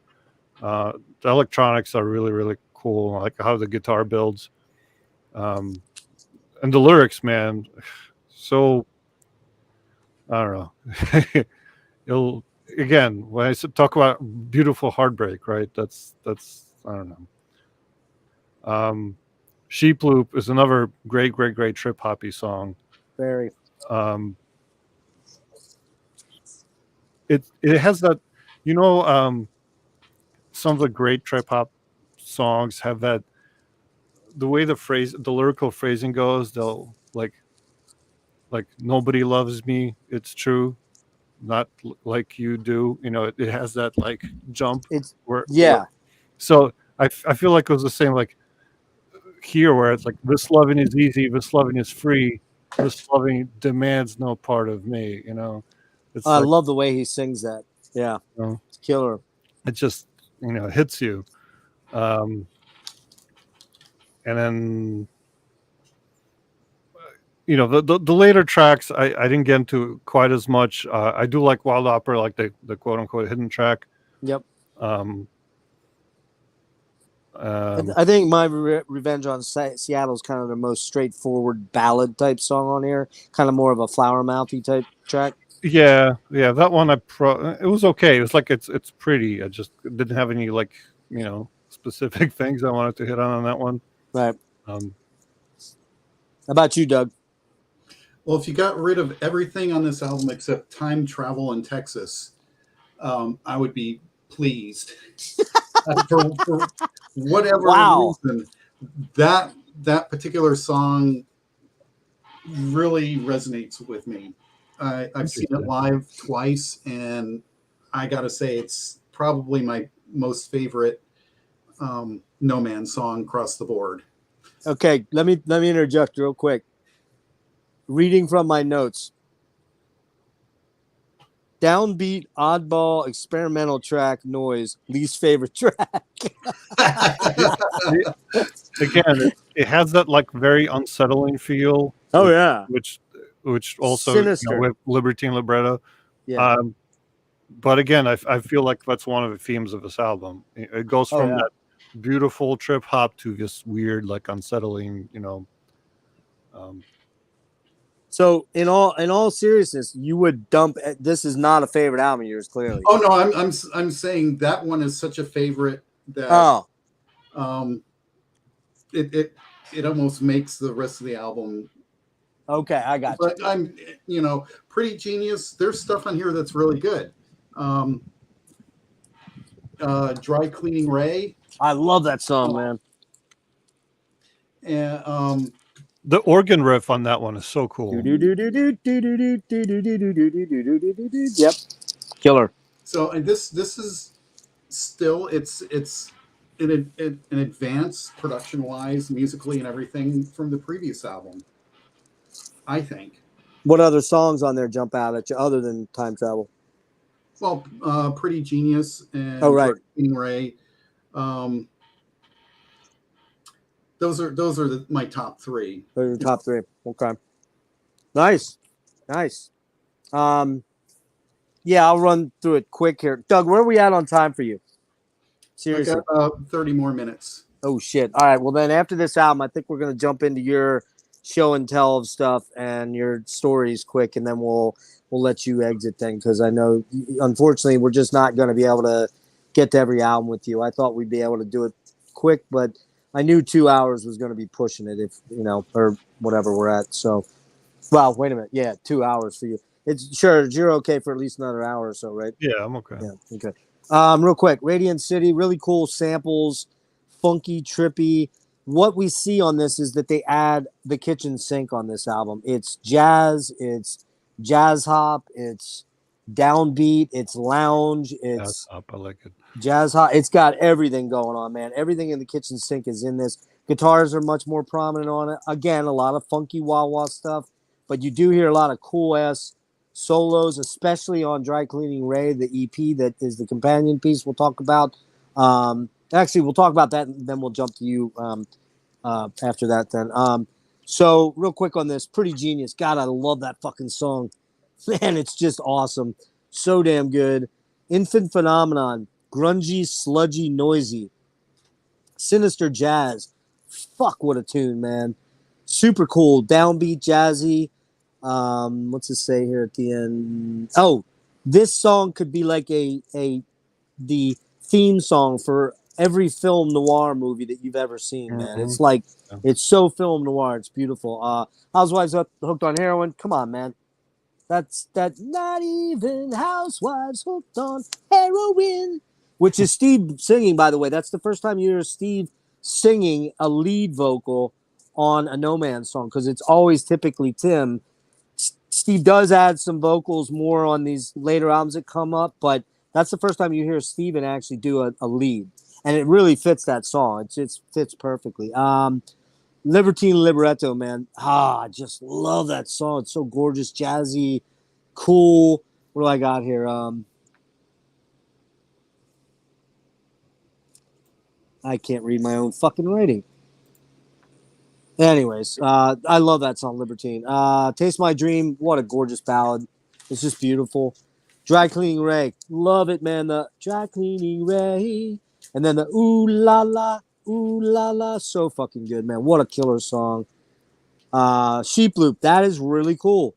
It's like a weird sort of almost like has a 60s weirdness to it, like a trippy psychedelic sort of vibe to it.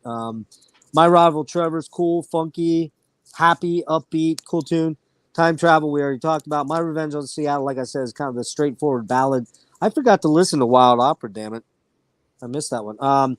This album, Dry Cleaning Ray and Dry Cleaning, explore jazzy, tribal beats, drum and bass. There's a drum and bass, dub, and a lot of other genres that they didn't really. To me, they didn't really explore those in earlier recordings. I know we kind of evolution for sure. Yeah. Yeah. So next up would be the companion piece to Wild Opera, which is Dry Cleaning Ray. This is the Third Stone original 97 CD issue. I love the artwork. Again, now we got away from kind of the androgynous stuff and we moved into the more, what would you call this stuff? Like, what would you call this art? Like esoteric, maybe? Like, just I don't know. It's I just don't know. again, it has that anachronistic feel, like you're looking back into the '60s, and this place probably is from the Yeah, 2000 it's 90s just or like whatever. storytelling. Well, that's a good way of putting it. Yeah, good way of putting it. But it's cool. Like, look at the interior artwork. It's just all like cool shots from around. I'm assuming around London. I would assume, or someplace like that, because it's definitely not the American. You can tell, but it's not America because of the license plate. Real quick on this one. Came out May '97 on Third Stone against Steve Wilson producing. Companion release to Wild Opera. 3 remixes of Wild Opera songs and 5 new tracks. I'll lead off on this one quick. Dry Clean Ray is a different mix and an edit, still killer. Sweet Side Silver Night, very cool, funky, jazzy, uh, super kick-ass chorus.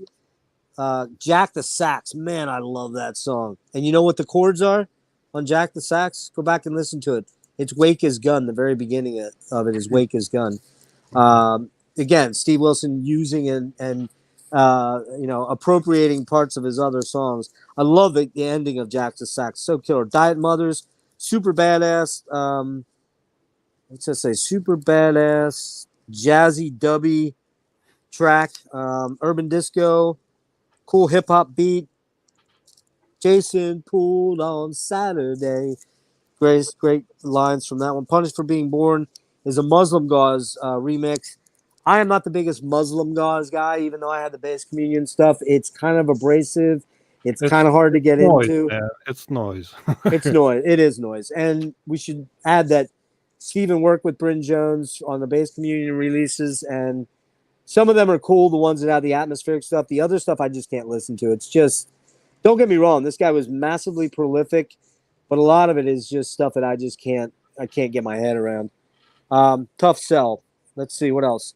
Keitlinger, slow mo chill. Love the guitars on this one. Saturated sound. Sounds like bass communion a bit. Keitlinger. Evelyn, Song of Slurs, killer. Slow beat, jazz, dancey. Sick Note. The guitar work on Sick Note is killer, man. Some of his best. It's super sinister sounding. Tim's vocals are really, really smoky, and it's super atmospheric and trippy. Yeah, so that's that one. Any thoughts on that one, Doug? Did you do that one? There's a couple of liner notes in here. Okay. I've got the 2004 Hidden Art. Okay. Yeah, mine's the old one. Funny says, punished for being born in housewives hooked on heroin, assassinated by Muslim gods.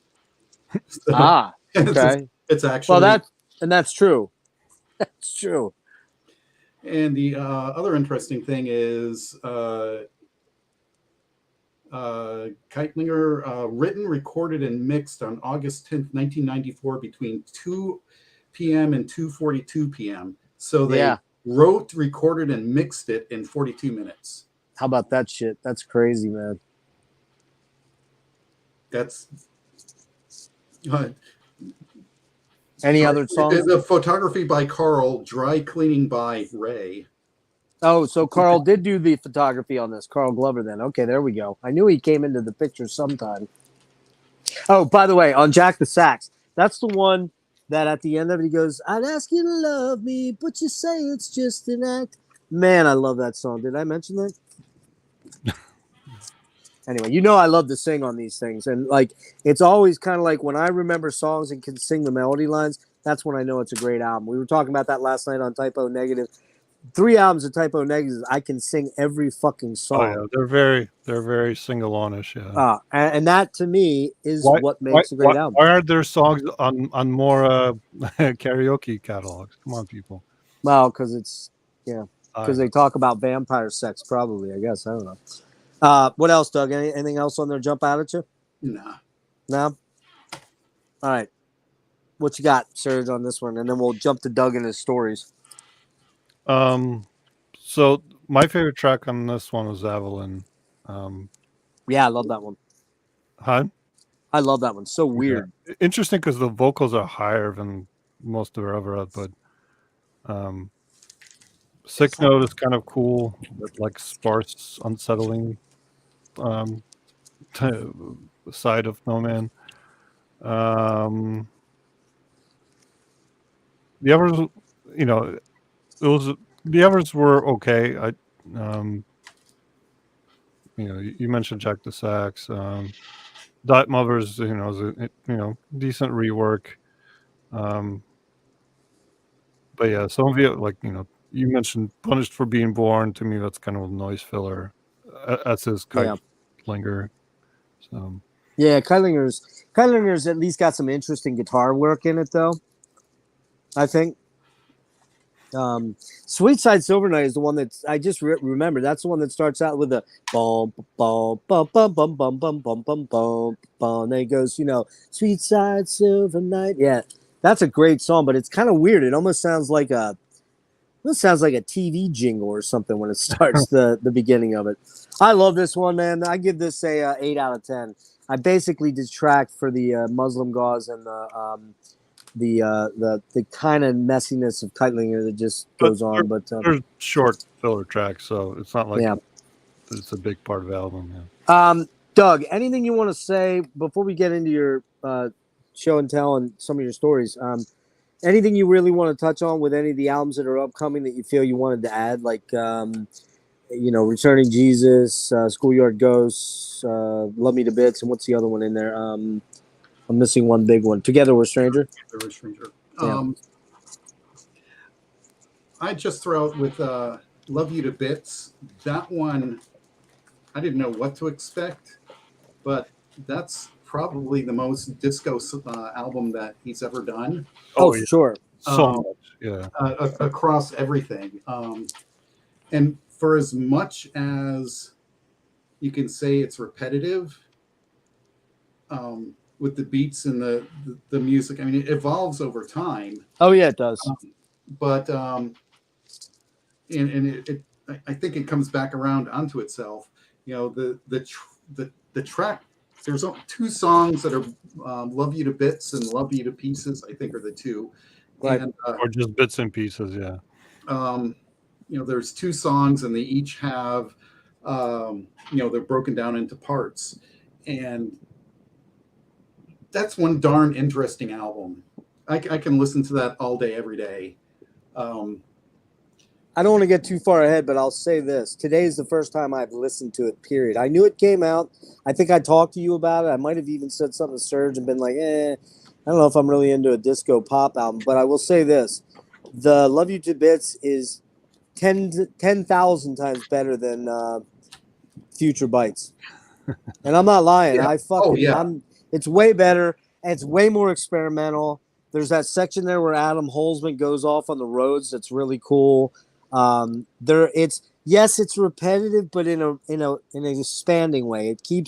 It starts here and it just starts to move, and it adds more and more and more and more and more. And that gets kind of that center part where in the second half where it kind of comes, it goes back into itself and gets all like ethereal and spacey, and then it expands again. I was pretty impressed with it. I gave it a 7.5 out of 10 simply on one listen. That's pretty good. I think I'll like it a lot more after a few more listens. Yeah, I'm interested to see what he comes up with next. Or they. Or they, right? They, yeah. Yeah, they. So Doug, real quick, do you want to show your stuff real fast and give any anecdotes with it, and then we'll get to your quick stories about going overseas and seeing them twice. Okay, so I've got this, which is the original. No Man is an Island, except for the island. What's that? Oh yeah, sorry. Yeah, sorry. Oh, now is that original? It's original. Holy shit! Where'd you find that? eBay? I got it on eBay. I think I'm scared to ask I'm scared what you paid for that. You know my mind's a sieve. I don't know. I can't recall. But I had it at the time when Steve was here for Fear of a Blank Planet, so he autographed it up here. And then when I was at the Burning Shed 10th anniversary, Tim was there. He was with Giancarlo and No Man doing a couple of different band sets, and he autographed it. Oh, sweet. Well, So super nice guy, Tim, super nice guy. I actually, I was looking, my friend is this guy, Giancarlo Era, friends for his band No Sound. And I was actually looking for him, and I said to the side, have anybody seen Giancarlo? And Tim goes, "Oh yeah, I saw him in the back. I'll go get him for you." And I'm, there's a bunch of people around wanting to talk to him, and he just runs off and goes backstage and gets my friend for me. And it was like, no problem, dude. Like, we're friends or something. So, I'll leave that at that for now, because I have a couple other stories. So I've got, let's see, this is Exposure. Okay, that's when they were No Man Is an Island, right? Yeah, No Man Is an Island, except the Isle of Man. Let's see. No, so yeah, this is still the original name. Right. And then, let's see, no one's autographed that one. Then I've got Double Exposure, which this is No Man Is an Island. So they dropped the Isle of Man part. Right. And I had this one when I was in the UK. And those are basically compilations that they have one track from No Man and then others from others, right? Correct. Right. But they're... And I think Steve put those together. He collated them, right? Did he? As least. Well, Tim did the sleeve design, and they're No Man Land. Yeah, I'm pretty sure that they did. That Steve basically reached out to other artists that were like in the same boat they were and created a. How many tracks on it? Like 4? Double Exposure. It's a double album. It's got 2, 4, 6, 8, 9. This is about 16 songs. Wow. On it. Yeah. Exposure's got 1, 2, 3, 4, 5, 6, 7, 8. Okay, Steve actually collated those albums. He reached out to artists and said, "Give me a track to put on this album." Then he put them together himself. Okay, I did not know that. Mm-hmm. So, what else you got? Those are my real oddities. My stories are, No Man was doing a gig out in this place called Bush Hall in the UK, and me and one of my friends at the time decided that we would go, and we wanted, it was a general admission, and we didn't want to be in the back. So like 9 o'clock in the morning, we walked by the venue and there's nobody there. It's like, let's get some breakfast and then come back and see what the line's like. And we left and got some breakfast and said, let's get this to go. And we grabbed it and went back, and there's nobody in line yet. This is like 9:30 in the morning. It's like, we could be first in line. We don't want to be too far back. Let's just sit down. So like 9:30 in the morning for a 7, 8 o'clock show. You're kidding me. We decided to start the line. Oh, Jesus Christ, man. Wow. And I guess word got in the venue that there's some crazy people in the line. Pete comes out a little bit later. Mm-hmm. Him and Tim started Burning Shed Records. Yeah, is this Pete Silvers or Pete someone the other? Okay. And then Tim popped out, and we became a curiosity. People, different members of the band just like popped out, and they'd say hi, and we talked for a little bit. And eventually, I think it was like noon or 1 o'clock, 1 or 2 other people showed up. So we got there hours in advance of anybody else. Holy fuck. And the guys came out one or two more times and talked, and we went, finally time came and we got in the venue. Didn't realize it, but there was the stage was, let's just say 2 feet high, if even that, and there was no guard against it. So we were like toes to the stage, almost face to face with Nomad. I mean, we were Wow. literally that close. Wow. And they filmed the whole thing and recorded the whole thing, and Yeah, is that mixtape? Is that yeah, the one that became mixtape? Do you have that? yeah. So this was this came with a CD and a live DVD, right? Yeah. So I'm looking for my stuff. And I believe that's the one that has I- the documentary on it. I got that. Oh, here it is. Right. And then I've got this guy, which has Right. got the documentary on it. Man, that is hard to find, by the way. Really hard to find now. And there's what do they call them? Torrent services.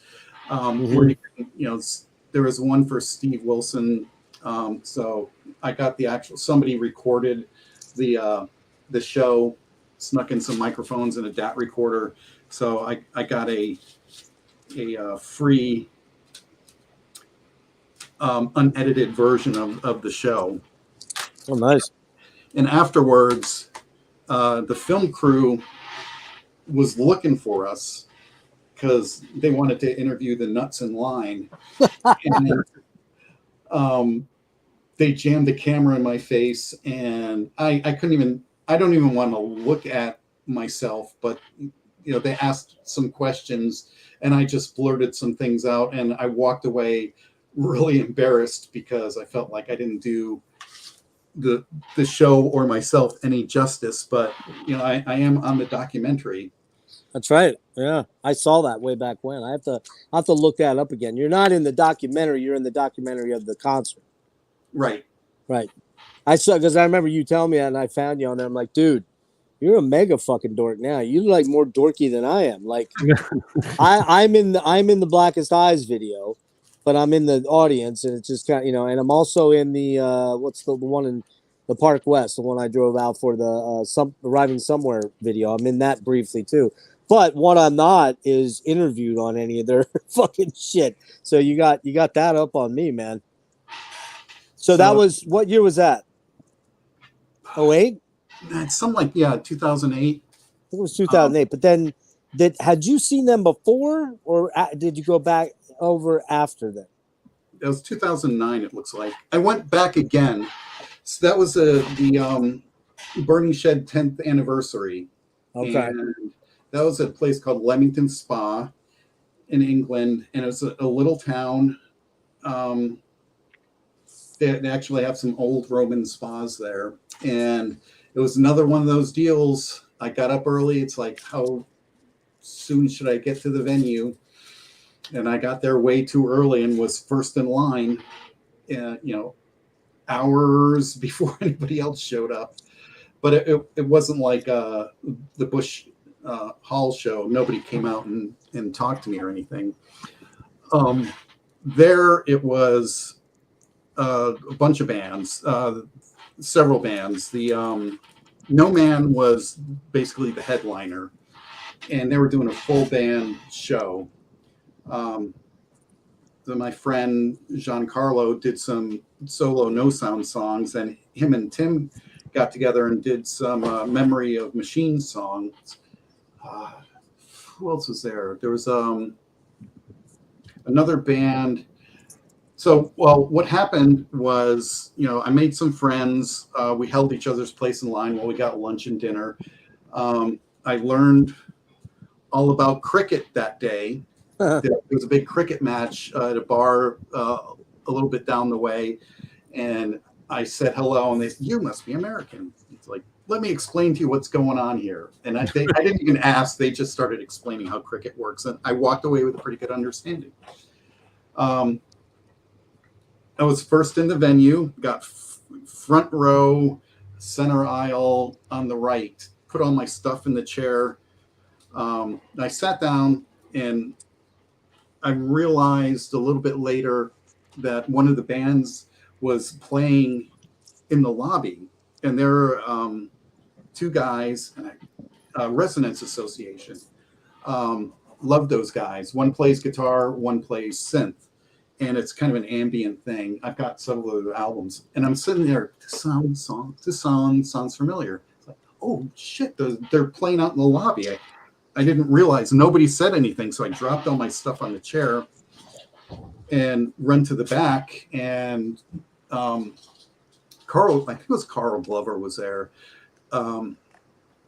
He had album artwork all around the room. And in the center, these two guys were playing some of their songs. It was fairly interesting how they pulled that off. It's Okay. you have to listen to it. Anyways, they finished up. I go back to my seat, and somebody's sitting there. I had a feeling That almost started a fight, and a bunch of people who knew me was like, "That guy," pointing at me, was here at like 9 o'clock in the morning. You cannot sit there. That is his seat. And the guy apologized and moved on. Damn it! I was hoping for bloodshed. I wasn't really expecting a full band. I was expecting, several of the band members there, but it's like everybody. There's like 7 or 8 people in the band. Wow. And they put on a really awesome show. And That's the one. Is that the one Ben Coleman jumped in? Ben came down for that one. I don't know. I think he did. Yeah, and what's that called? That's Love and Endings. Love and Endings. That's it. Yeah. The guy that played the violin, I have to look. He looked very much like my ex-father-in-law. Oh, weird. Yeah, that was the only disturbing thing about the show. It's like I would have to not look at him in order to really enjoy it. So sweet. And what year was that? I gotta look at these. My brain is not like this. So 2012. Okay. After the show, everybody was just walking around. There were, I don't know, there was a couple hundred people in the venue. So Steve was walking around. Tim was Steve. I think he left. Right. Of course he did. And I just got to talk to everybody but him. So that was a very fun experience. Cool. And the track list they played was somewhat similar to the Bush Hall show, but because I was further back, there's a disadvantage of being up front, and sonically it's going to be crap. Exactly. But you can see almost touch people, and you can see what they're doing, and you can learn a lot. But you're just not going to get the correct sound. At the second show at Leamington Spa, that was a lot more enjoyable for me, because being back, the speakers not being overblown by the drums being 6 feet away. So that was a much more better experience. That's cool, man. I mean, it should be noted that No Man has not done a lot of live performances. In fact, I think there's only been 3 or 4 of them total, where it was Steven and Tim. Now, I did notice something. 2019, Tim went out and did some shows as No Man without Steve. There's some video out there, and they've got, I believe they've got, what's his name on guitar? The guy from, Chilvers is playing with him. Who's the guitar player? God damn it, I know, and I can't think of who he is. Well, I guess it's a solo band guy. God damn it, I'm not going to be able to remember his name. I think he might play in Darkroom or one of those projects. So Tim did some solo No Man stuff without Steve, and I'm sure it was with Steve's blessing. I think Steve just couldn't commit to doing any work with him based on his solo career and mainly his solo career. But yeah, man, that's cool. You got to go see them, which is, let's be honest, man, you're one of the few people that has probably seen them multiple times. There's just not a lot of people out there that have been able to catch them live because they didn't do a lot of live shows, except for in the very early days. And I don't think they did a lot of shows. I think they did a handful of shows, maybe 7 or 8 UK shows, and then they kind of with Jansen Barbieri and Karn. And I think JBK realized, this band's not going to tour very much, so we're not going to make any money. And, that was kind of it, But anything else you want? Just the claims to fame. I went to Amsterdam. Amsterdam?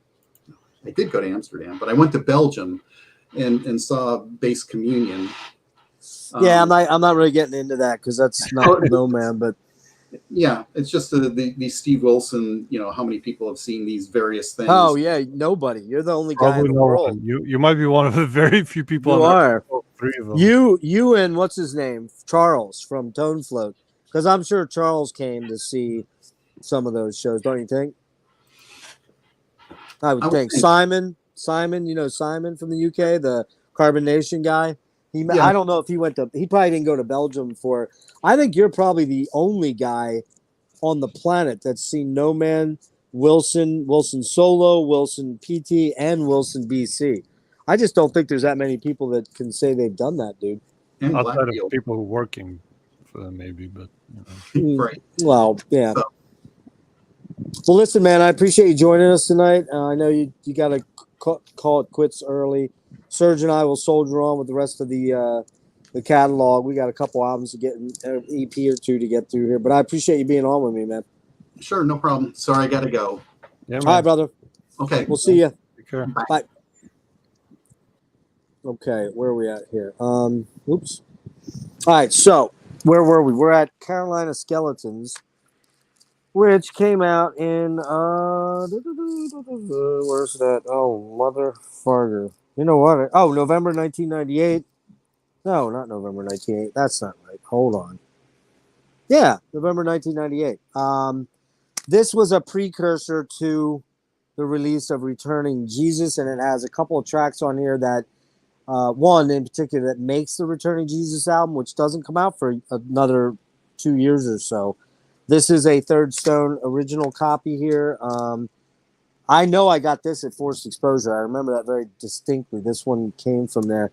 Again, recorded by Steve at No Man's Land. Again, with the the anachronistic artwork, childlike stuff. Very much a change from Wild Opera and Dry Cleaning Ray.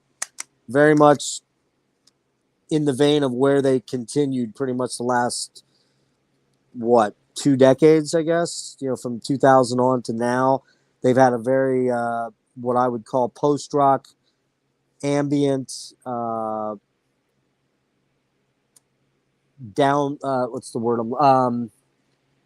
minimalistic approach to a lot of their music. Post-pop. Post-pop. This has Carolina Skeletons, Something Falls, Close Your Eyes, and Carolina Replies. Close Your Eyes does end up, a different version of it ends up on Returning Jesus. The song Something Falls, Serge, you have to go listen to as soon as we get done tonight. Go listen to Something Falls. The reason is the guitar is exactly out of Sky Moves Sideways. It's acoustic, but it's that really cool part where I think it's towards the end of Sky Moves Sideways, the very ending of it, where it's just that really spacey guitar that's just beautiful. Real quick on this one, Carolina Skeletons is the track off. It's a beautiful track. Something Falls, I love this song. Again, you got to go check it out. Close Your Eyes, got another beautiful song. And then Carolina Reprise is actually just a piano reworking of Carolina Skeletons. What also came out right after this was the Radio Sessions 92 to 96, which is a fan-only release. Best of Burning Shed CDR. Did you say you got that? Which one? The Radio Sessions 92 to 96. You have that one? Yeah. How'd you get that one? From Burning Shed? I don't remember. But so talk about this one. Yep. Wait. Hold on. Let me see it again. No. Yeah, that's it. Yep. Now, is that a CDR? I don't know. It doesn't say much. It, for all it's worth, it could be because. No, I think it is. You got the real deal, man. That's the real deal. It's from Burning Shed, and it's called Best of the Burning Shed CDR limited edition, fan club only. So you must have signed up and saw something. All Yeah, right. I missed that. Let's say copy number 534, whatever that means. So, Oh wow, yeah, they only did like 1,000 of them, I believe. I mean, Nice. you could easily copy this because I think there's it looks like a CDR. So for Yeah, man, I need that, but well, I'd like to find out a real copy of it, but oh well. I did not review that because I just didn't. Yeah. So we'll move on to this album. We don't have to really get into that because it's just radio sessions of already existing songs. We'll move on to this album, which is the original. It's the original, but it's not the original because, like I said, the original is a CD. I'm sorry, a cassette copy that came out in '98. Not '98, '93. This is the CD version of Speak, which came out on Materiali Sonori, an Italian label. This is the OG of it. You can tell I listen to it a lot because the case is all busted up. I like that CD. It looks fucking cool. But this is essentially material that was recorded in 88 and 80. I'm sorry, yeah, 88 and 89. It says these 12 tracks were originally written and recorded in the period 88 to 89 for this release. The original recordings were used as the basis for new versions. All the vocals were redone, but most of the instrumentation is taken from the original 8-track tape. This was all on 8-track tape. That's what's amazing about that. The exceptions are Curtain Dream and Night Sky Sweet Earth, which are completely new versions. To the ones that are on the CDR that I have. I have that one, and then I have the reissue, which came out with the slipcase from Snapper in 2004. The difference is this is the same track listing, same songs, except it has the song The Hidden Art of Man Ray, which is an 11-minute track that was done way back in the catalog. Do you have this one, Serge? Yeah, I do actually. That Okay. one. You want to talk to that one? Talk about this one a little bit? Yeah, and I I had to re-listen to it today because it's it's been forever. But yeah, like you said, it's very cool album, and it feels like it came later than it actually did. Right. Just because I don't know, production and everything just feels a little later. But yeah, I mean, right away with Speak is a very cool intro. On that track. Pink Moon is a Nick Drake cover. Again, sparse, but very cool. The Irish Murder Cut Me Down. Like, what the hell's that mean? Yeah, it has kind of a cool tribal beat.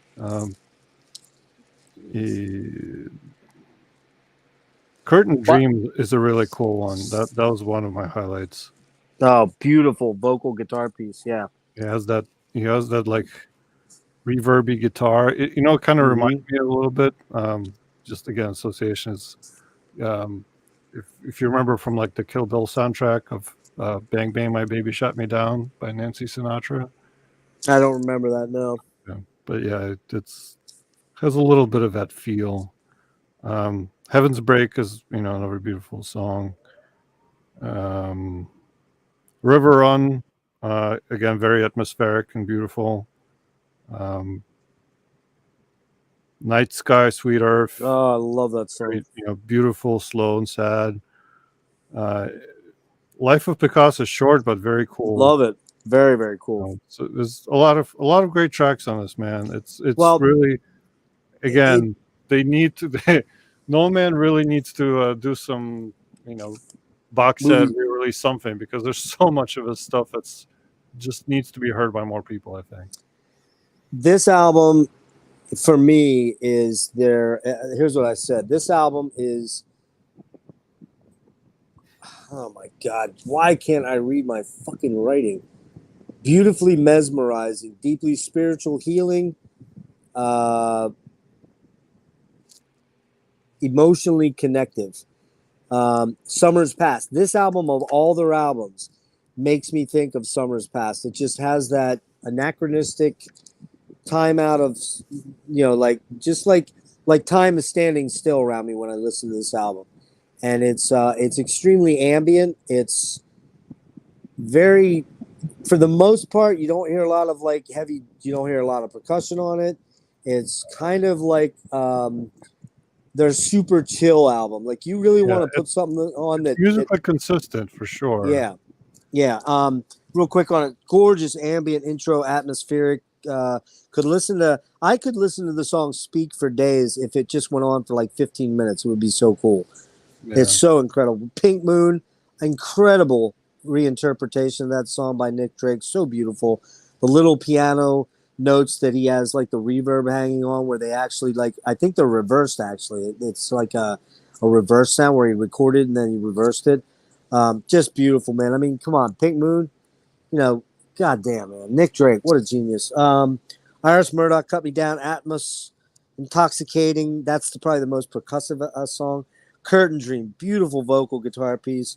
French Tree Terror Suspect. It reminds me that some of these titles, they must have been watching Monty Python or something like that. Lush, Gorgeous, Ben track. This is a Ben track. Ben's all over that track. River Song. Wonderful vocals by Tim. Just beautiful. River Run, gorgeous. The Ballet Beast is... by the way, the songs that are on this version that aren't on the original version are Pink Moon, River Song, and the Ballet Beast. I did not make a note on Ballet Beast. I must have missed it. Man, Nice Guy. Like a little sparse short piece. Okay. Man, Nice Guy, Sweet Earth. Holy shit. What a song. It's just, God, it's so beautiful. It's mainly just Tim and Steve playing guitar chords, and it's just unreal. And Life with Picasso, like I said, like you said, cool ambient, violin instrumental, gorgeous synth violin instrumental. Death and Dodgins Dream Child, stunningly beautiful ending to the album. I did not review Hidden Art of Man Ray. I ran out of time on that one. I give this a 10 out of 10 all day, every day, 100% of the time. It's fucking amazing, man. What's up, Kevin? I don't know, dude. Are you drinking tonight or something? Because we're not on the Triumph Rick Emmett kick. We're on, or Glenn Hughes. Tonight we're on No Man. So I'm not really touching on those subjects. But, you can put whatever you want in the chat, but I'm not really addressing that. That's next week, hopefully. Returning Jesus, the 6th album, comes out on Third Stone, Hidden Art. I believe this might be the first album I bought. I just think for some reason this is the one. And, it's funny. As many times as I've been around Steve, I never got him to sign this stuff. I guess that shows what a non-fanboy I actually was. But this album, again, comes out February 21st, 01 on Third Stone. Wow, what an album, man. What a fucking amazing album. This album has Tim and Steven, obviously. It has Colin Edwin on bass and double bass, Steve Jansen on drums, Ian Carr on trumpet, Ben Christopher on acoustic guitar, Ian Dixon on trumpet and flugelhorn, Rick Edwards on percussion, Dave Costin on synth and cymbal, and Theo Travis now is on board to do the saxes and the flutes. And I don't know, dude. I got thoughts. Why don't I let you go first, though? All right. So looking, I think, at my notes, I think I'd have to rate this the best album. There's just no bad songs on this.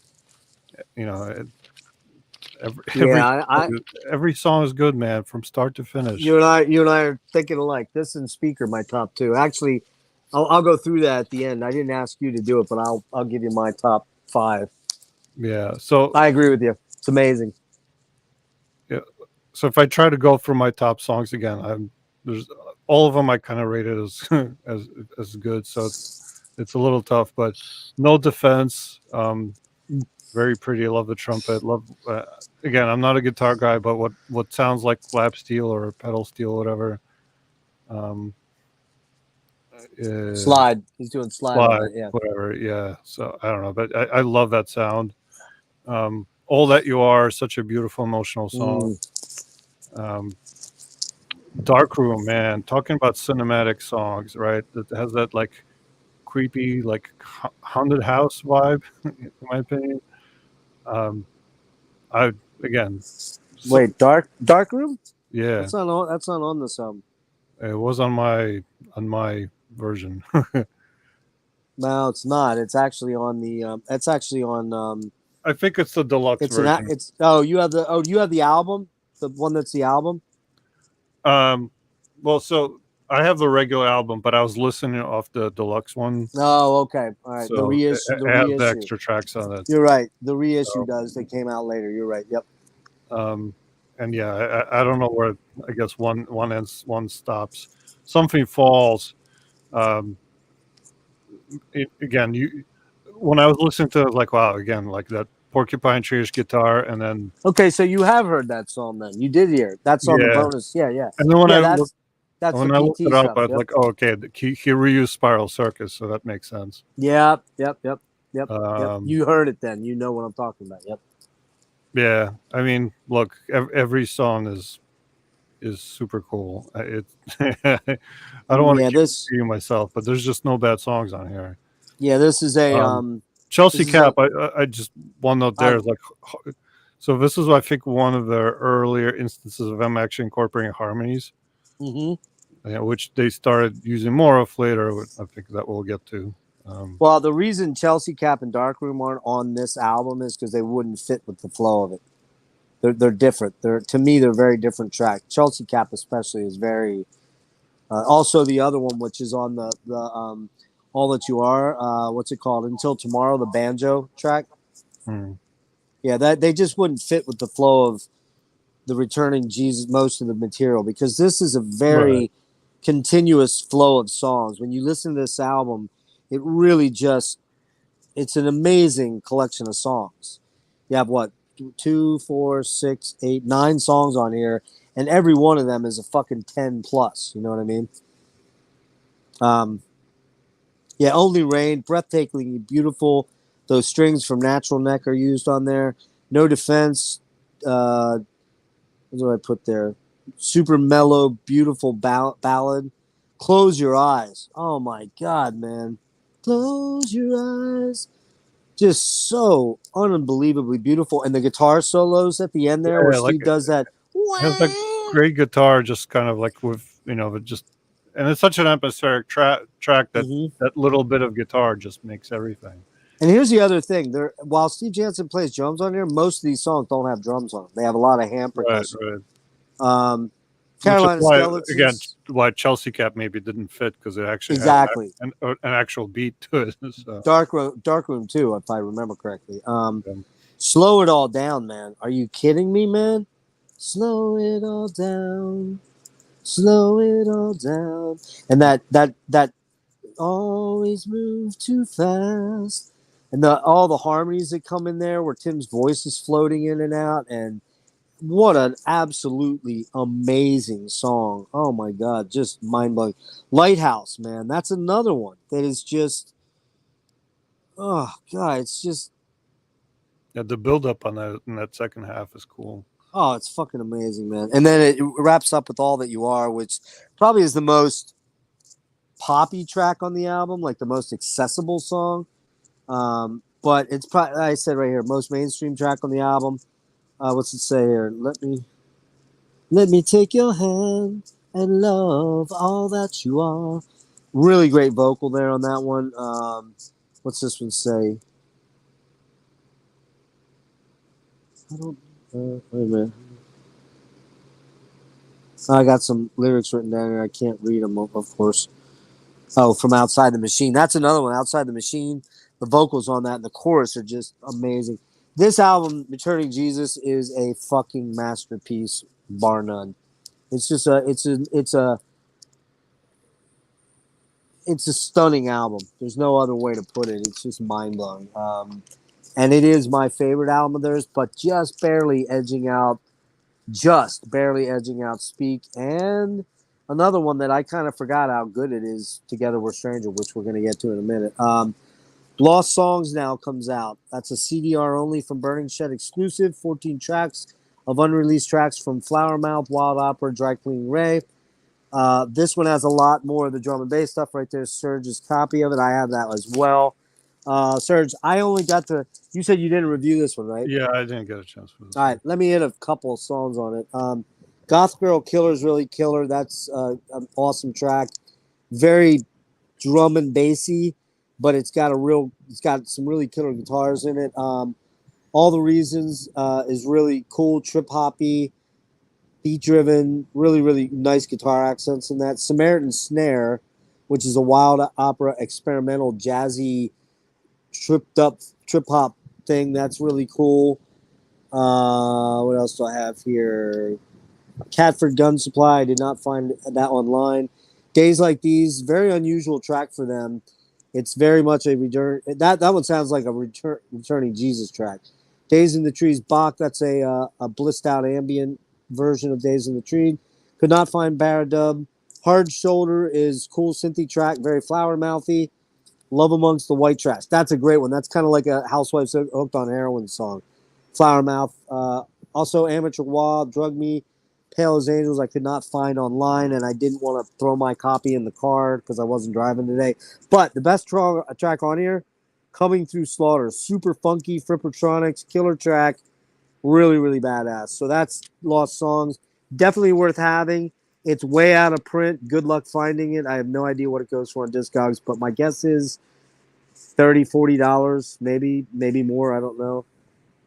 Next up, February 2003, the EP All That You Are came out. I have that one here. That is this one. This is, notice the hype sticker. Steve Wilson of Porcupine Tree. This came out on Hidden Art, covered by Carl Glover for Left. So now Carl Glover is figuring more prominently. Colin Edwin plays guitar on Chelsea Cap. You got Steve Jansen on drums on All That You Are and Chelsea Cap, and you got Theo Travis on Chelsea Cap with the flute. This is all the outtake tracks that didn't make Returning Jesus. Well worth having. Again, good luck finding these. I don't know if they're out there. I did not dig that hard, but real quick on that, you got All That You Are, which is an edit version from Returning Jesus. Great song. Until Tomorrow is a banjo track. It's really cool. The vocals are beautiful on it. Chelsea Cap, man, I love that song. Killer B-side. Awesome song. Dark Room. Cool, sinister, atmospheric, noisy, very cool.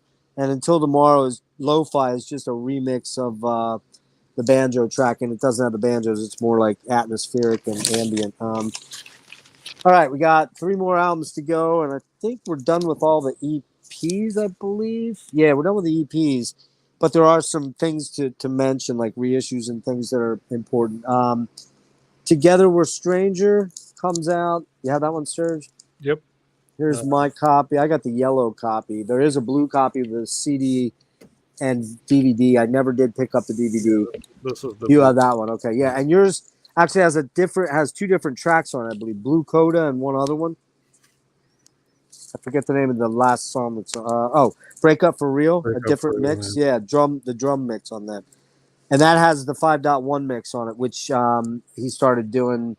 This is when Steve started getting really heavy into 5.1. I'm surprised that Returning Jesus never got the. Unless it's on a reissue that I'm not aware of, but I didn't see that anywhere. No. So Together We're Stranger comes out on my birthday, 3/31/2003. So literally almost 20 fucking years ago, dude. That blows my mind. Yeah, let's not talk about that. Yeah, some notes I have on this one is atmospheric, post-like jazzy, slowcore, ambient, very deeply melancholic, and yet hopeful at the same time.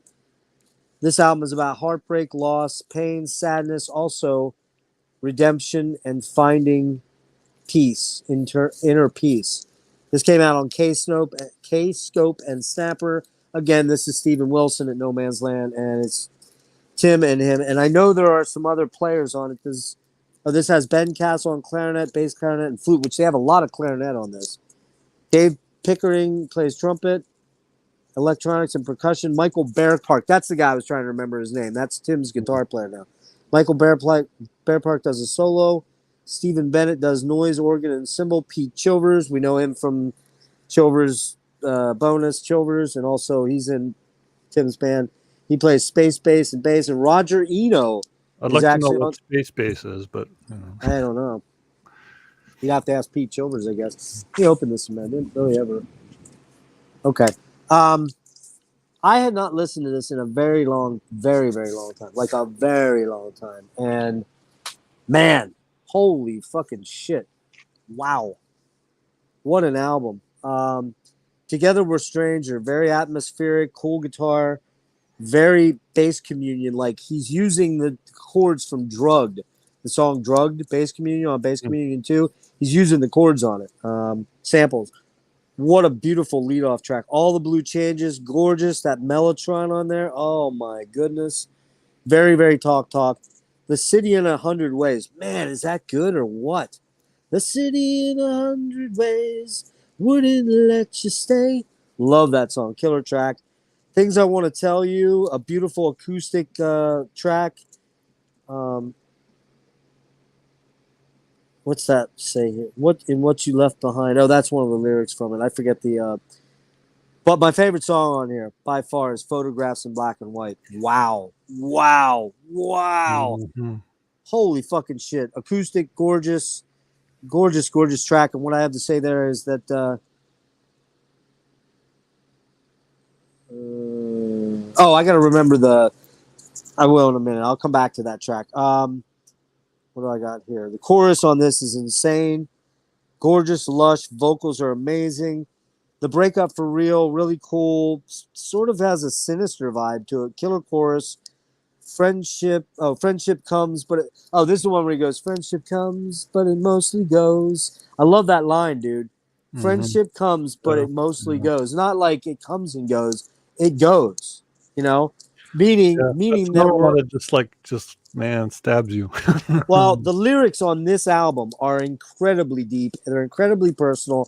I don't know if I believe Tim was going through a breakup here for real, or maybe it was Steven, but I think it was Tim. And the lyrics are just incredible. Like, for example, on Photographs in Black and White, it says, what's that say? God damn it. They love you when they said that no one should. That's it. And then it goes, Photographs in Black and White.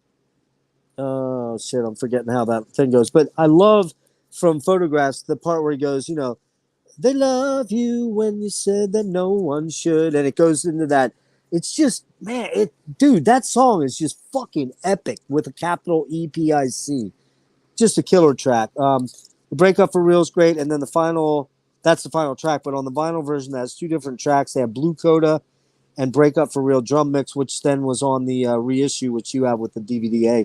What do you want to say about this album, man? I mean, yeah, you kind of said it. I mean, it's very emotional. It's slow. It's their most, I guess, shoegazy album. But it's worth investing in it. My God, yes. The songs build over time. You hit on my favorite track. I was gonna get you to guess, but it's pretty obvious, man. Photographs in Black and White, man. It's such a stunning track. It's so deep. So much good stuff going on. I did notice that there's that one section that kind of reminds me of Arriving Somewhere. Yep. Well, and here's the other thing. Which is another song I absolutely love. So there you go. But here's the thing on Photographs as it builds, and it's a 10+ minute track as far as I recall. 10:03. The part of it that is just fucking mind-bendingly intense is the ending, where the heavy comes in. That heavy part. It's nothing. It's not heavy like metal. It's not metal heavy. But that's what I talked about before in dynamics, man. Like the empty spaces, the negative space, it makes when you throw something like that in, it feels so fucking heavy. It kicks you in the face, and you're like, wow. And then it does it a couple times. I want to say maybe 5 or 6 times, and every time you're just like, it almost hits you like that, like a gut punch, and you're like, oh my god. But I could never envision that listening to that song again without that part in it. You know what I mean? It's Yeah. that intense. It's so beautiful, and like you said, it's it's not metal heavy. It's just emotionally heavy. It's sonically heavy. It's just it adds so much depth to an already super deep, beautiful song, and you hear it and you're like, wow, man! Like I forgot about that part, and when it came in, I was just like, I just kind of was like laying there going, whoa, wow, holy shit. I actually sent this off to my daughter right after I listened to it, and I said, you gotta listen to this album, Maddie. It's just Maddie's a musician and she's writing some really cool songs. I'm like, listen to this album and let it inspire you to do your next great batch of songs. It's just it's so good. Again, like I mentioned it before. There's something, you said you like Tori, right? So there's something about Tim that also hits that same, that same bit in me. So yeah, I'm trying to look.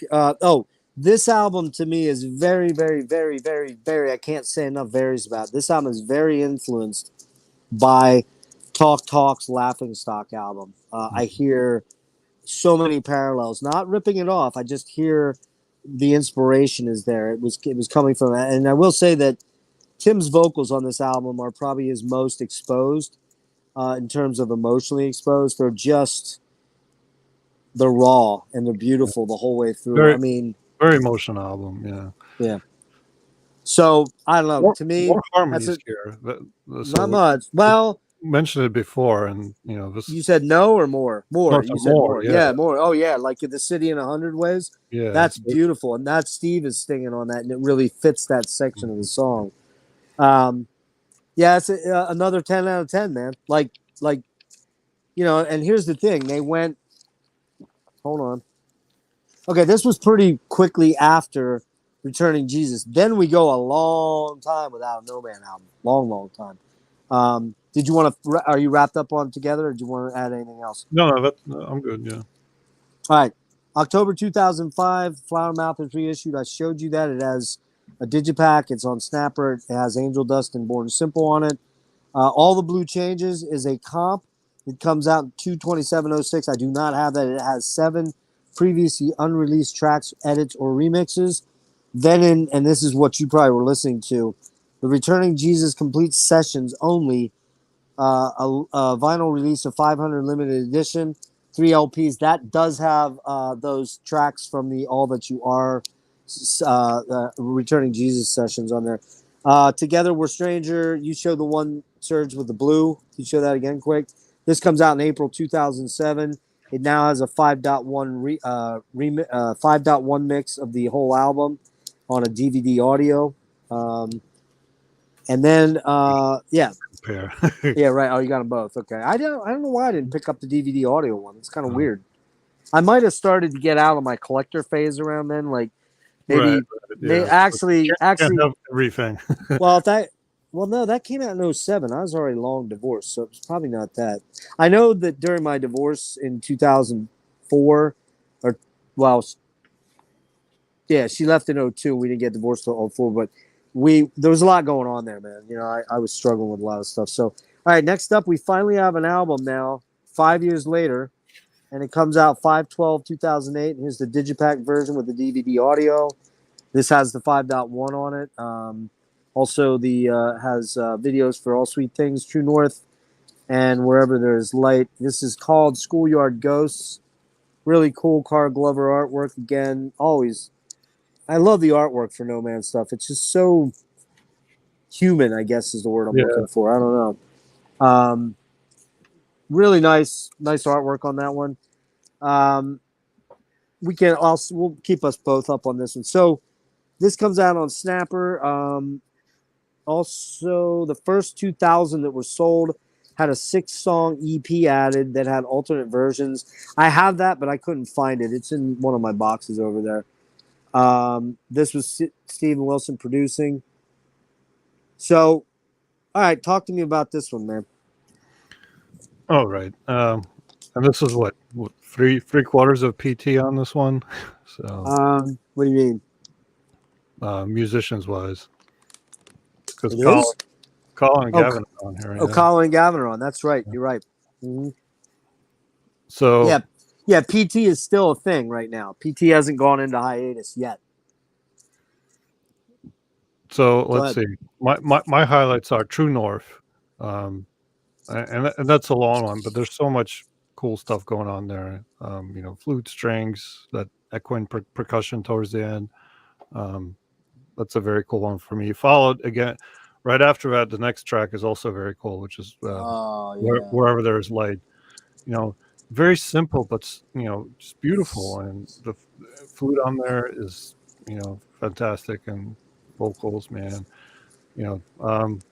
And following after that, Song of the Surf. Another great song. It's those three tracks in a row, man. And I had a note in my for Song of the Surf gaze, which it's like Yeah, a little bit. are slowed down. Mhm. It kind of had that feel. Yeah, just to interject real quick, you're right. There is a lot of musicians on here. Andy Booker, Marianne DeChastelaine, Pete Chilvers on bass, Rick Edwards on percussion, Colin Edwin bass, Gavin Harrison drums, Bruce Kaffa, I don't know who that is, Fabrice Lefevre, I don't know who that is, London Session Orchestra arranged by Dave Stewart. Dave Stewart has done a lot of orchestrations for Pete, for Steven. He was in XTC. Pat Mastelotto of King Crimson. Also, Pat Mastelotto. Do you know where Pat Mastelotto started? His first band? Like his first big band. I don't know. All right, I'm going to give you a hint. So take these broken wings and learn to fly again. Mr. He was in Mr. Pat Mastelotto was. Okay. Pete Morgan. Pete Morgan is the guy that actually is behind Burning Shed, I think. I don't think it's Pete Chilvers, but maybe I'm wrong about that. And then Theo Travis. So go ahead, man. And then mixtapes I really loved. It's kind of sparse, slow, shoegazy, but very cool. Very talkish, dude. Very talkish. Beautiful songs you should know. I love the fretless bass on there. That's Colin, I guess, probably. Probably, yeah. Pigeon Drummer is kind of like the weird track on the album. It's definitely a sore thumb, but I thought I hated that track, and listening back to it today, I kind of like it. But that I love the second half. It's again. Oh yeah, where it gets haunting and really out there. Yeah, it's another one of those where I can see it like as a soundtrack. Well, and the coolest part of that, as they're going, is the very ending with the bell when he hits the tubular bell. It's like so eerie, man. You're right. That the beginning of it's kind of wild. It's almost the beginning like is just nutty, but yeah, but that second half I love. Oh, so gorgeous. You didn't mention All Sweet Things, dude, and I think that fucking song is just absolutely mesmerizingly gorgeous. Man, I had it rated high. I just didn't take specific notes on it. So, all sweet things will come again. Oh, da, da, da, da, da, da. Beautiful songs you should know is really cool acoustic track. I like that one a lot. Pigeon Drummer we talked about. The bell at the end is super cool, but man, it's just wild, bizarre. It's like doesn't fit the album, but yet I think that would have been a better song to end on in a weird way, but I don't know. I mean, whatever. True North is gorgeous. God, it's the longest track. It's very no man. Lots of flute. Wow, just gorgeous. Wherever there is light. What a beautiful verse on that, and Tim's vocals are just amazing. Like I said, the flutiness and heavy electronics. The flutiness on True North just blows me away. Song of the Surf, I thought I didn't like, but once I played it again today, I'm like, wow, what was I thinking? Gorgeous chorus on that. Streaming, that's the one song on there that kind of, I don't know, it just doesn't do much for me at all. And then the last song, Mixtape, very talkish. The alternate CD that came with it had True North with strings and also an alternate version to the CD. Beautiful Songs You Should Know is an alternate version. Pigeon Drummer is called Pigeon Beater on the additional thing. Song of the Surf is an alternate version. True North Part 2 is a video edit. I did not listen to those. When the vinyl came out, which was limited to 1,000 copies on Tone Float, they did put an exclusive 7-inch. You know, there was always exclusive this, exclusive that. That had Another Winter on it, which is a non-album track, and The City Sounds and Ominous Dance Floor were the other 7-inch stuff. So for me, this album's probably a 9 and 9.5. It's just about as on the level as Together. It's not quite there with Together and Returning Jesus and even Flower Mouth, but it's close. Let's see, what do we have here? I think Doug showed Wherever There Is Light. That came out in May 2009.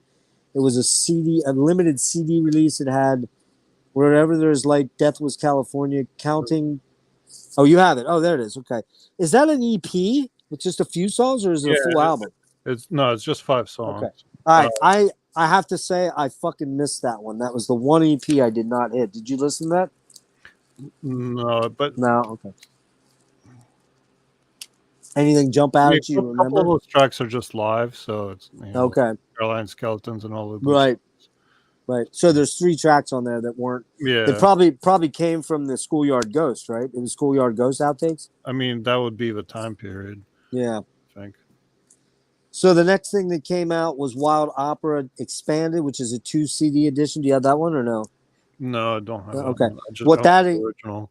Yeah, that came out in May 2010 and it includes Dry Clean Ray, and it was remastered. But what it did come out with, it makes me kind of want it, is it has 6 or 7 bonus tracks. It has Hit the Ceiling, Where I'm Calling From, Housewife Hooked on Heroin, alternate version, of course. My Rival Trevor, alternate version, Time Travel in Texas, Radio Session, Pretty Genius Radio Session.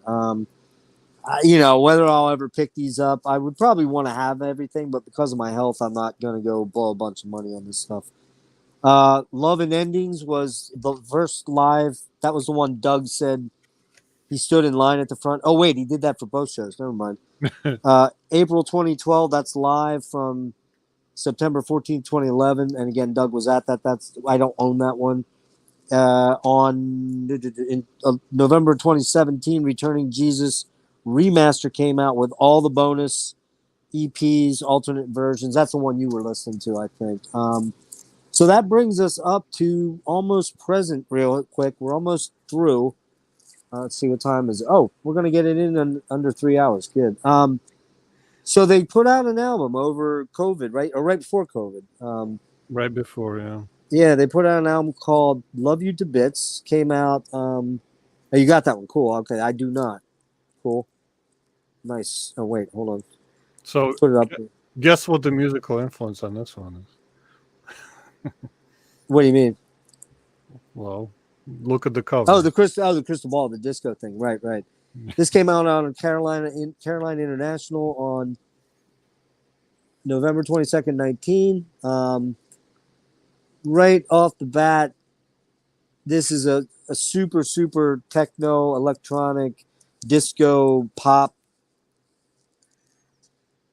slowcore pop. Well, it's not slowcore. This is pretty up tempo. It's I think disco would be the first word I'd use. Electronica, dancey kind of EDM, IDM, something like that. So it's Love You to Bits is tracks 1 through 5.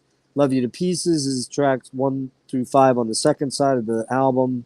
Would be 6 through 10 on the CD. Cool, wild, dark EDM synth, super cool. It's short. It's only about 36 minutes, which is good, I think, in that case. Digipack, right? You got a digipack of it? Yeah. So, real quick on my takes on it. I have only listened to this once, so I cannot give you a giant, deep synopsis of it. But I will say, this is what I said, and I stand by it, and I stick to it. This album is much better than Steve Wilson's last album that he put out, Future Bites, to my ears. It's a kind of an ever-growing, ever-expanding piece of music that kind of moves and undulates and ebbs and flows, but at the heart of it is mostly pretty driving dance rhythms and IDM, intelligent dance music stuff, a lot of cool stuff going on in the background. There's some good guitar in it, some really killer Rhodes playing. There's a solo by Adam Holzman, who's in Steve Wilson's solo band, keyboard player. Yeah, man, it's way better than I expected, and it was one that I would have no trouble laying out $10 or $12 or 14 or $12, something like that. I would definitely like to have it. So, how about you? So I mentioned this to you offline, right? I kind of view this as a No Man kind of equivalent of Voyage 34, where it's it's at a half hour plus work of basically variations on the theme, right? You have a continuous theme, right? You have different takes on it. When I first listened to the first track, I'm like, you could play this in a golf club. Absolutely. Which, by the way, Tim has a voice that I think would work very well for golf music. Sure. And this one, has the right beat where you could totally pass it off as it's a dancey golf song. So, there you go. They change up, the beat. You get the bit 3 gets super disco-y, 3 and 4, right? But overall, it's a fun album. It's not what I had expected out of No Man, right? Especially after the last couple albums. Right. Much slower and shoegazy. This one is right off the bat. It's okay, we're changing directions, different, getting back to electronica. So, it's fun. I mean, not shocking given that Steven writes predominantly most of the music. It's not. Steve's definitely been in this electronic phase. There's no doubt about that. Sure. Because he wrote Future Bites in 2019 too. So I mean, it didn't come out till 21, but it was written way back in 19 for a early 20 release. It kind of came from the same period for sure. Absolutely. His mind is working with a lot of new software. He's doing a lot more computerized stuff. I did not like it in his solo album, but I like it here. But here's the thing. I like the fact that they're willing to experiment and change things up and do something different, but this is not the No Man that I really truly love. The No Man I love is that period from Flower Mouth up. So I hope they don't turn to this and make another big grandiose album of electronic IDM. I don't want to hear that too much. I hope this is a one-off. Yeah, it's hard to say. Like with Steven, right? We had a discussion on what comes next. Hard to guess. I truly have no idea. Nope.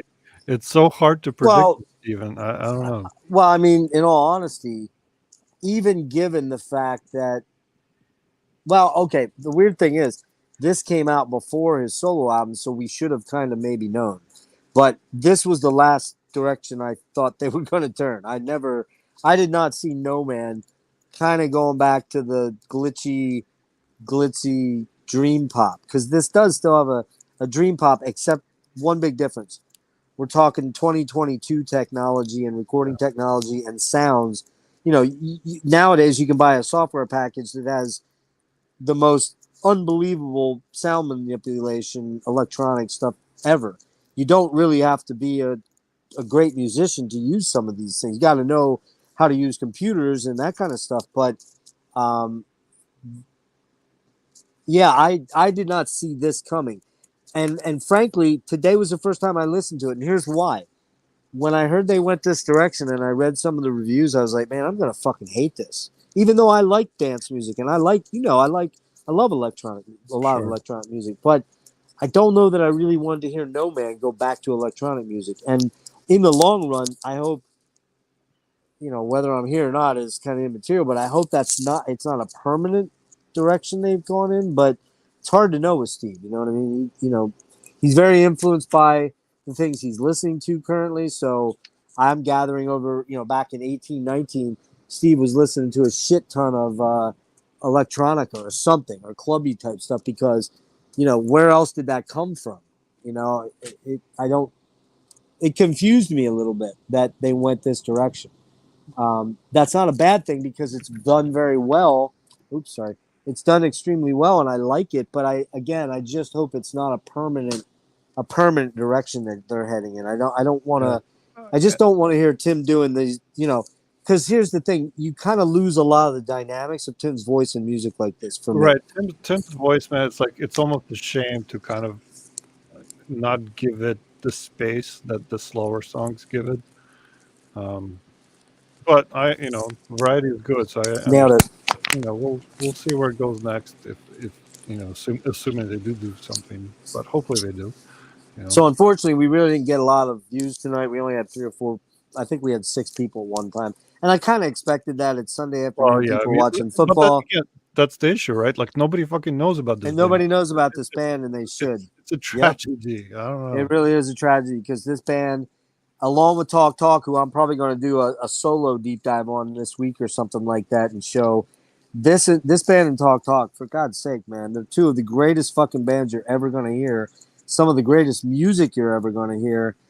You're doing a disservice to yourself to not check this band out. Now, I'm not saying if you're a metalhead and you catch on to this video and you start watching, you might, if you're a true dyed-in-the-wool metalhead like me, you might really love this music because, frankly, I don't just listen to metal 24/7. I can't. No way. Love it. Love it. Who does, honestly? Like, I don't think, most. I know a couple dudes that do. I do. I get that there's a couple of people, but I feel like most people have some variety to their listening space. I would hope so. So here's what I kind of summarize with. I would say there's 3 phases of No Man. Basically, there is the early dream pop, trip pop phase that has a lot of early sampled drum loops and things like that, but lots of cool synths, lots of beautiful violin, lots of luscious, delicious, immersive melodies to the songs, and incredible vocals by Tim. You're really not helping yourself if you don't go back and investigate, the early singles, and which are all out there online for the most part. I guess they're on Spotify. I don't really use Spotify, so I don't know. Serge maybe could confirm or deny. They don't really have any early stuff, no. Okay. The early albums, like Love Size. They have like basically nothing pre-Flower Mouth. Okay. That doesn't surprise me. They may have issues with One Little Indian as far as rights and whatnot. Yeah, I'm not sure. Who knows what that is? Yeah. Because a lot of that shit's not been reissued, which is surprising. And you would think that when they did start getting more of a profile, that Snapper would have bought that. My guess is One Little Indian has those rights and just are being dicks about, again, the money they want. I really hope they do some sort of a box set because it deserves it. It really does. What else do I have here? Then there's the second phase. Oh, so yeah, the dream pop, trip pop era with lots of hooks and ear candy, especially with Ben. Ben was such an incredibly important part of the early No Man sound. Then they kind of transitioned to a much more experimental band with Wild Opera and Dry Cleaning Ray and Sweetheart Raw.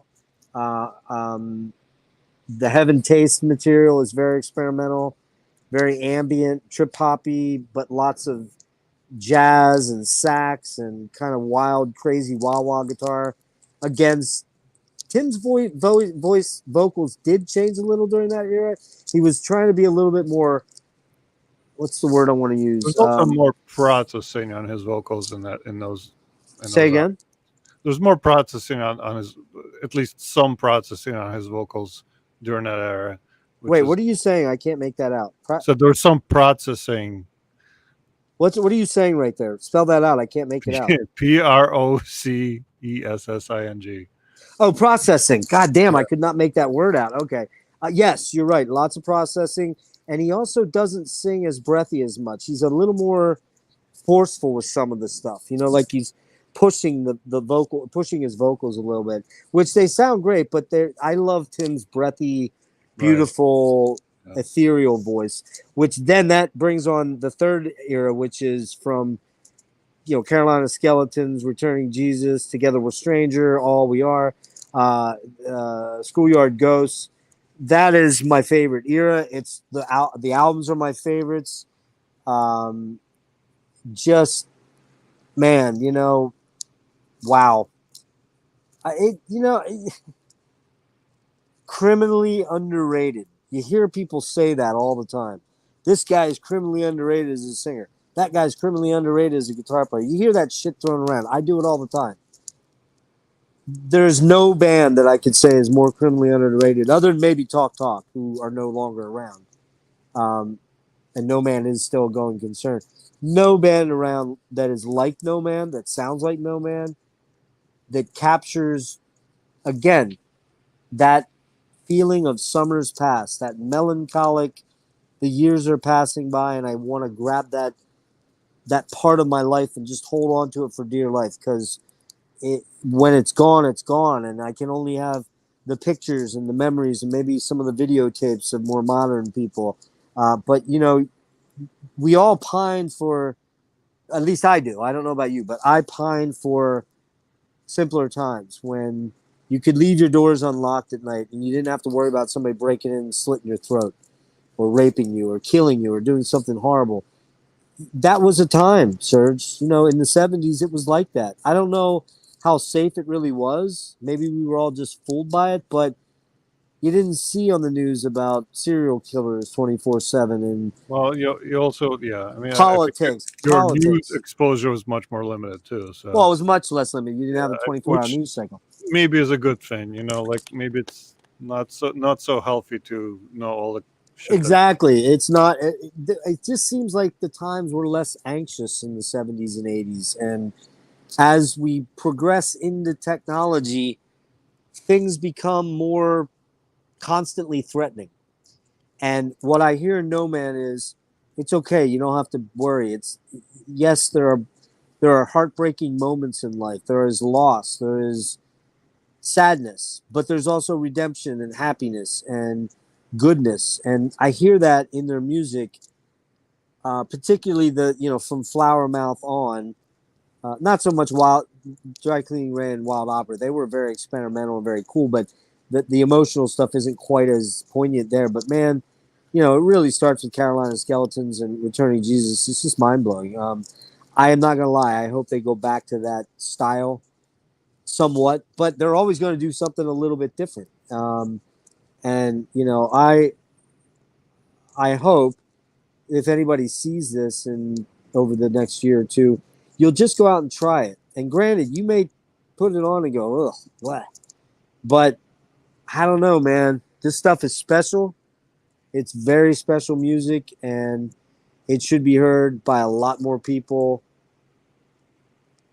And hopefully it will be, but sadly, I fear it won't. Yeah. That's it's very emotional music, which I think is tough to find sometimes.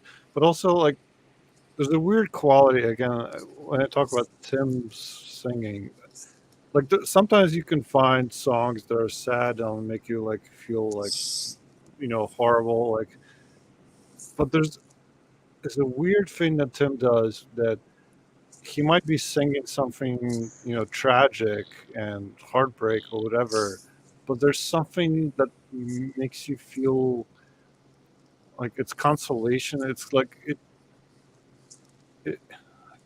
it's going to be okay. Want to end it all, you know what I mean? Like there's something comforting in it.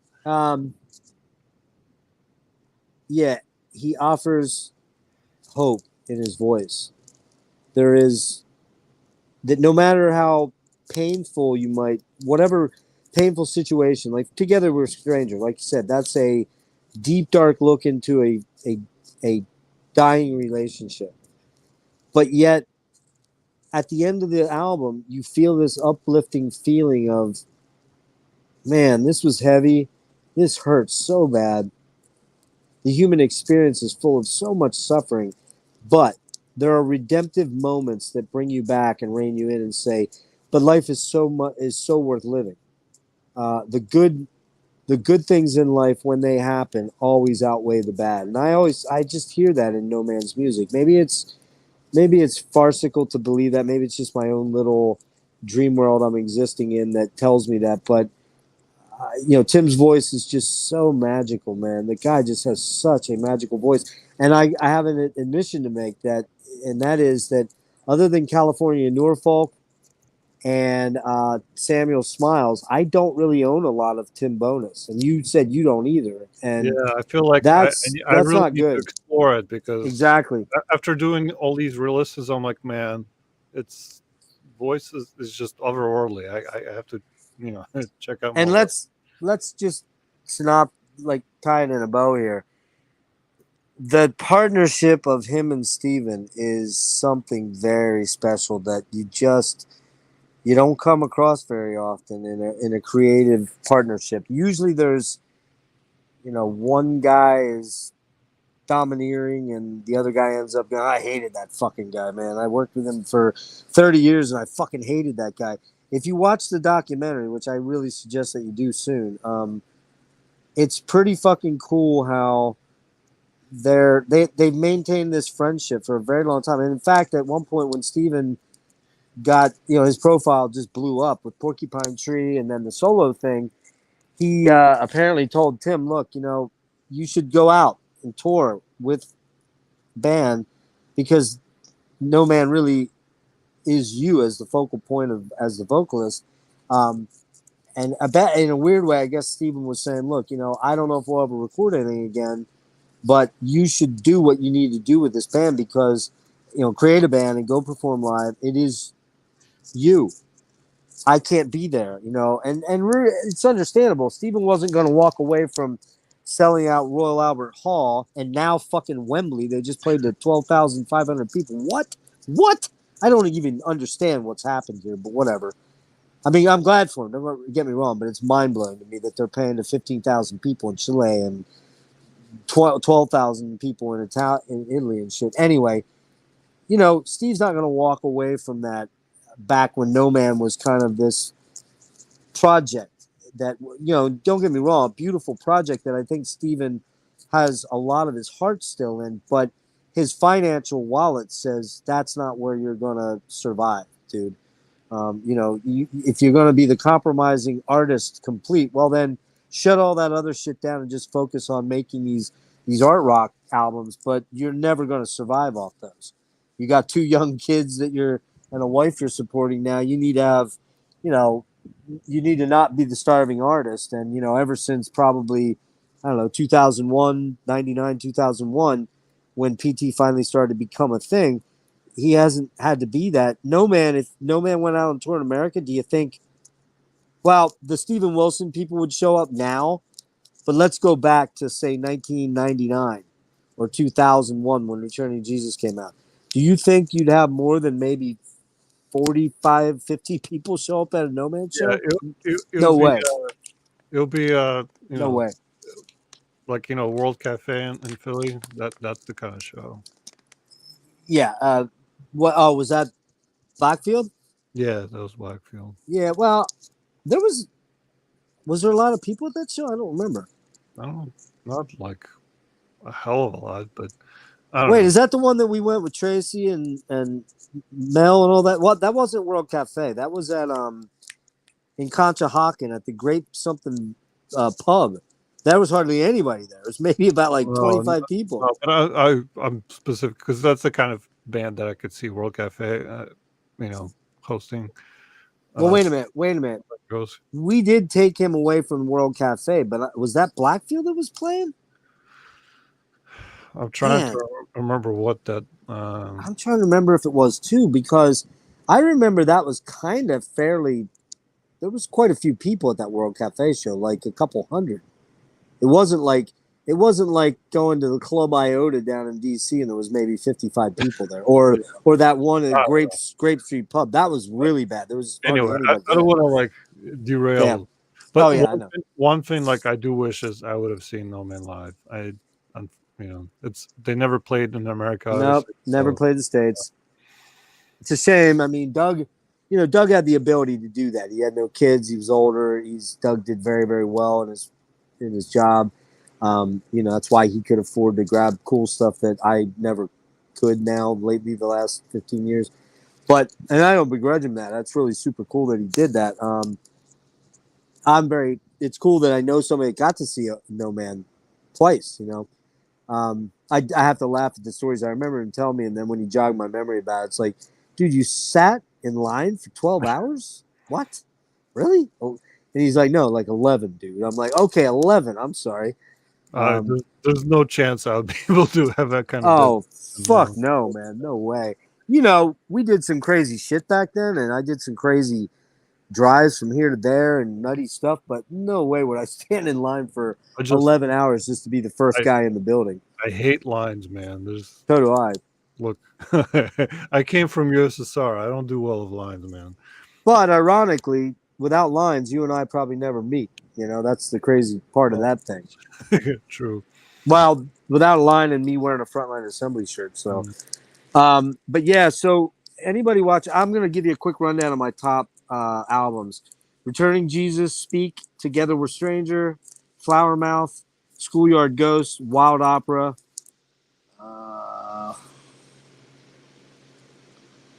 Love Size, A Confession, Love Blows, Love Cries Entertainment, Love You to Bits. And the only reason I got Love You to Bits at the end there is because I just don't know it. I've only listened to it once.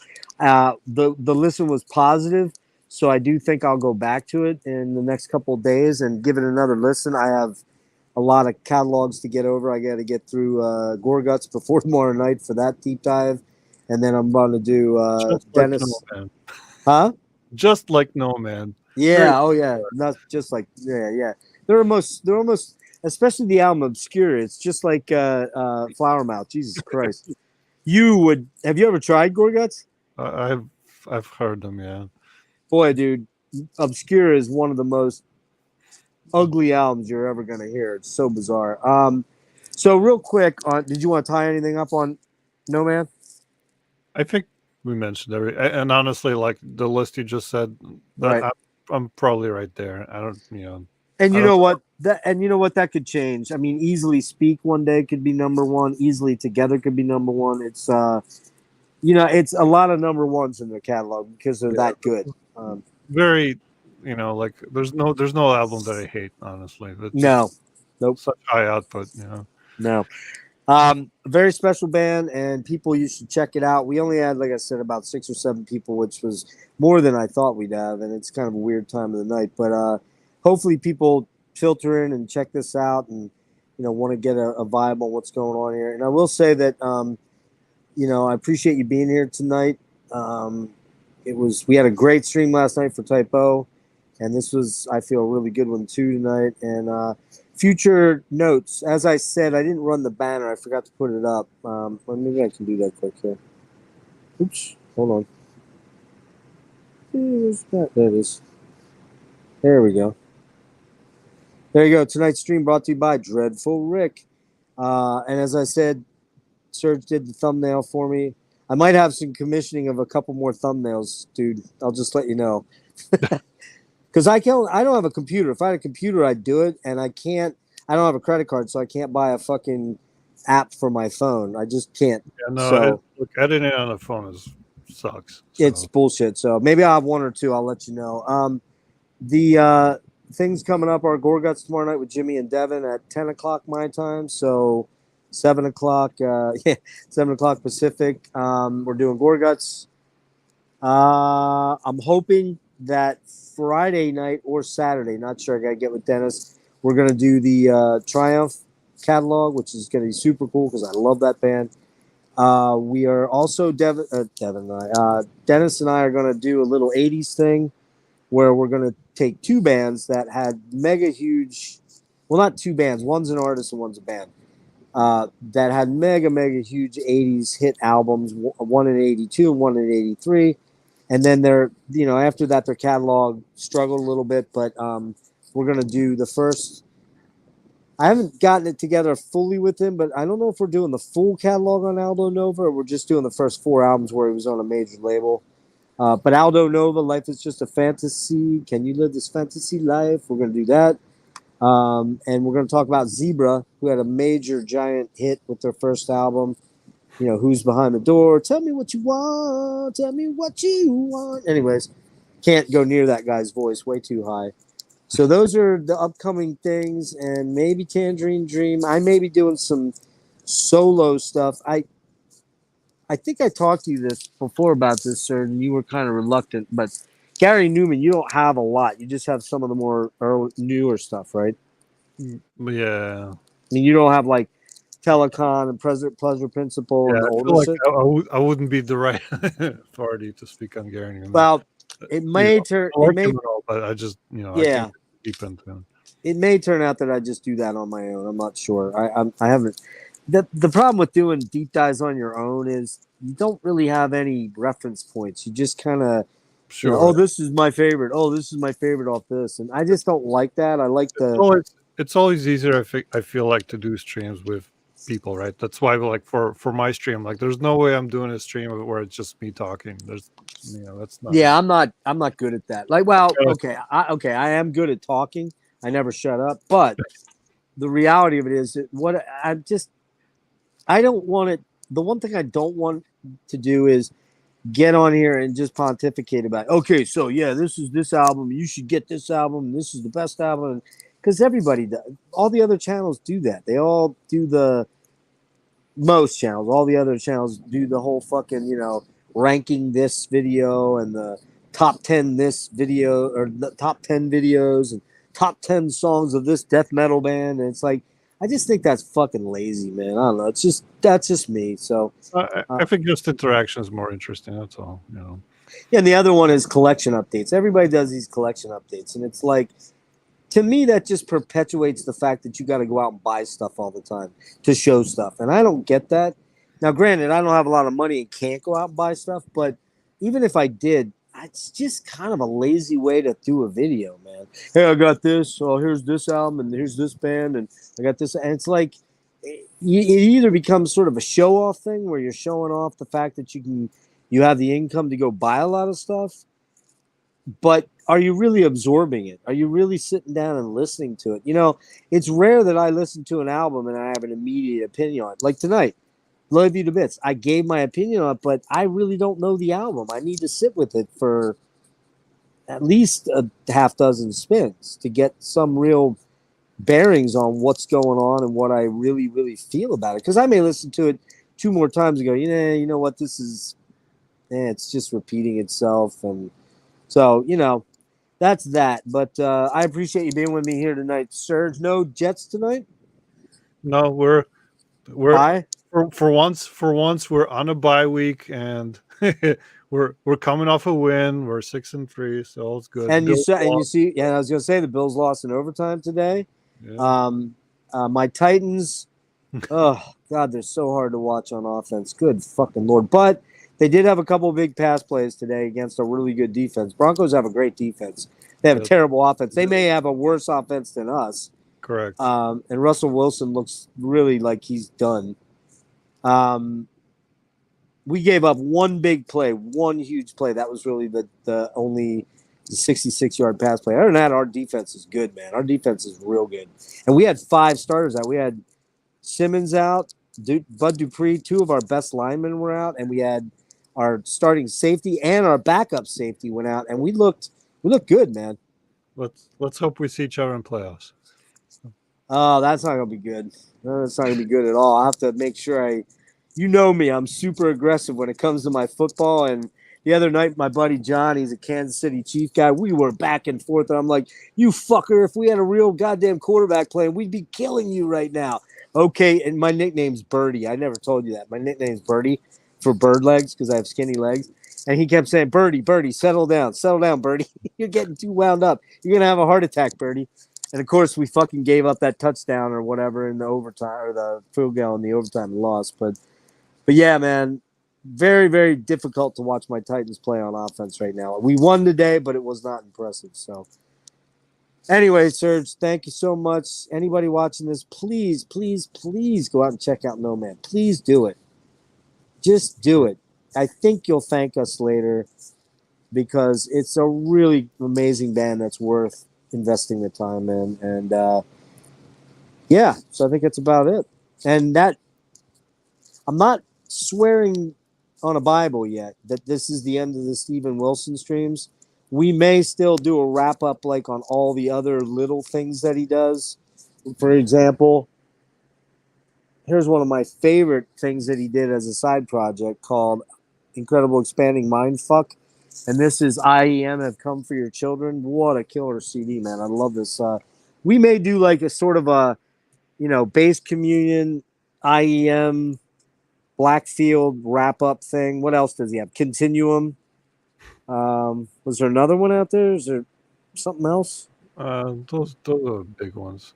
I think that's all the major ones. And that's something you, me, and maybe Jimmy could do quick. But, you and I are probably going to have most of the Bass Communion and IEM and that stuff. But unless you were really wacky like you and I around that time collecting all this stuff, most other people aren't even going to, like Jimmy, I doubt he has IEM. He didn't have any No Man, didn't even know about No Man.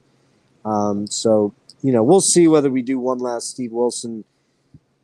What we could call it is Steve Wilson ephemera, like all the other shit. What's that? The others. The others. Yeah, that's good, man. That's good. All right, brother. I appreciate it. And thanks for setting aside some time tonight. And we'll see if we can get another one in. I really got to get somebody to sit with me on The Cure, man. Is Das Christoph a Cure, dude? He's definitely more on the industrial and goth side, but, Yeah, Storm Corrosion, very good, Ryan. Only one album, but yeah, that was a side project.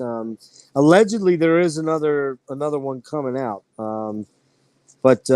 Yeah, what did we say? What were we just talking there? I'm sorry. Oh, it's The Cure.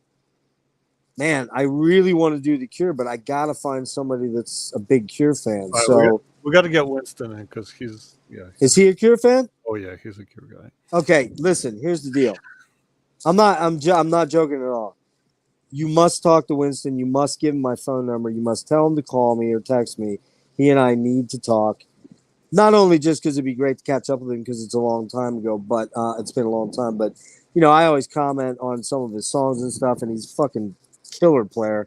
And I just want to connect with him. And, man, I would love for him to sit in with me on The Cure if he is a Cure completist. I've got most of the albums. I think I'm missing the very first one and, the last two, I think. So, but I really want to do The Cure super bad. So talk to Winston and see if, you can sit in because I know The Cure. You may not know every album, but you could at least go through the catalog and, add some stuff here and there. I can potentially get you a guest that knows every fucking single Cure song. Well, that's the other thing. You can, and I know Winston. He knows me, but he doesn't know me super well, but he knows me pretty well. He's been around me many times, several times. And if he would feel more comfortable having you along, by all means, the three of us can tackle this. As well as I do that there's a time crunch. So, talk to him soon and see what he says. If he's like, dude, I don't want to get on camera, then I understand. But yeah, I'll see what I can see, here's the thing. Phil, some people. See, I knew that Phil is a Cure guy, but he doesn't like to talk on camera, which that's kind of a problem. You got to be able to. Let's be honest. You got to be. And Serge, you're a quiet guy compared to me, but you do well on this because you've kind of opened up to it over the last 2 years doing the streams with us. You've kind of started to grow comfortable with being in front of the camera and talking on live stream. It's not easy for everybody. A lot of people are like, oh, I'm not comfortable doing that. But, me, I can just fucking go forever like the Energizer Bunny. It's probably not healthy. I don't know. But, I'm very good at talking about things and bringing up points and pointing things out. So, if Winston wants to come on, he'll know that I'm kind of running the ship and I'm coming to him for accents and opinions and anecdotes and personal experience with those things because that's the big thing. What are your personal experiences with this music? How does it touch you? How does it touch your life? What was going on at time? This No Man, we'll wrap up in a second. No Man really was very deeply personal for me. There's some really tracks on there that when I hear them, they elicit a lot of emotion out of me because they remind me of a time and place, and that's important music to me. And when music does that to me, that's very, very sacred, very sacred. So, all right, man. Well, thank you, Phil. I try, man. I try to do the best I can, and I appreciate you hanging in there with me tonight. We'll talk soon, Phil. Uh, Serge, thank you so much, and have a good night tonight with everybody at home there. Tell Ellie I appreciate her letting you, do these with me, and it's fun. And when are you gonna jump in and get? Are you gonna get something going with Black Room Secret soon? Yeah, I gotta get back. I think after this week, because there's a lot of crap going up, but I think after this week, I'm gonna try to track down some people, starting free Yeah. stuff. Oh, you got to get him on, dude. Got to get him on. Yeah, yeah. And check with him if he's a big Deep Cure fan. Maybe he wants to jump on another one. It's been almost a year. Well, again, I'm gonna guess maybe not Cure for him, but Okay. but I do know somebody, like I said, that would, I don't know if she's willing to do this streaming, but if she is, there's probably no one better. Okay. Well, talk to her. I mean, see what's up with that. I'm totally cool with. It'd be nice to have a female voice on there because we haven't done that yet. There's not a lot of females in this, atmosphere that do this kind of thing, and it'd be nice to have a feminine perspective on all that stuff. So, Yep. all right, man. All right. Very good, and thank you everybody that did watch. Phil, I think you're the only guy still hanging out. Thanks to everyone else earlier that was on. You guys are great, and good night. Yep. Take care, See everybody. you, man. Peace out. Later. All right, bud. Thanks so much for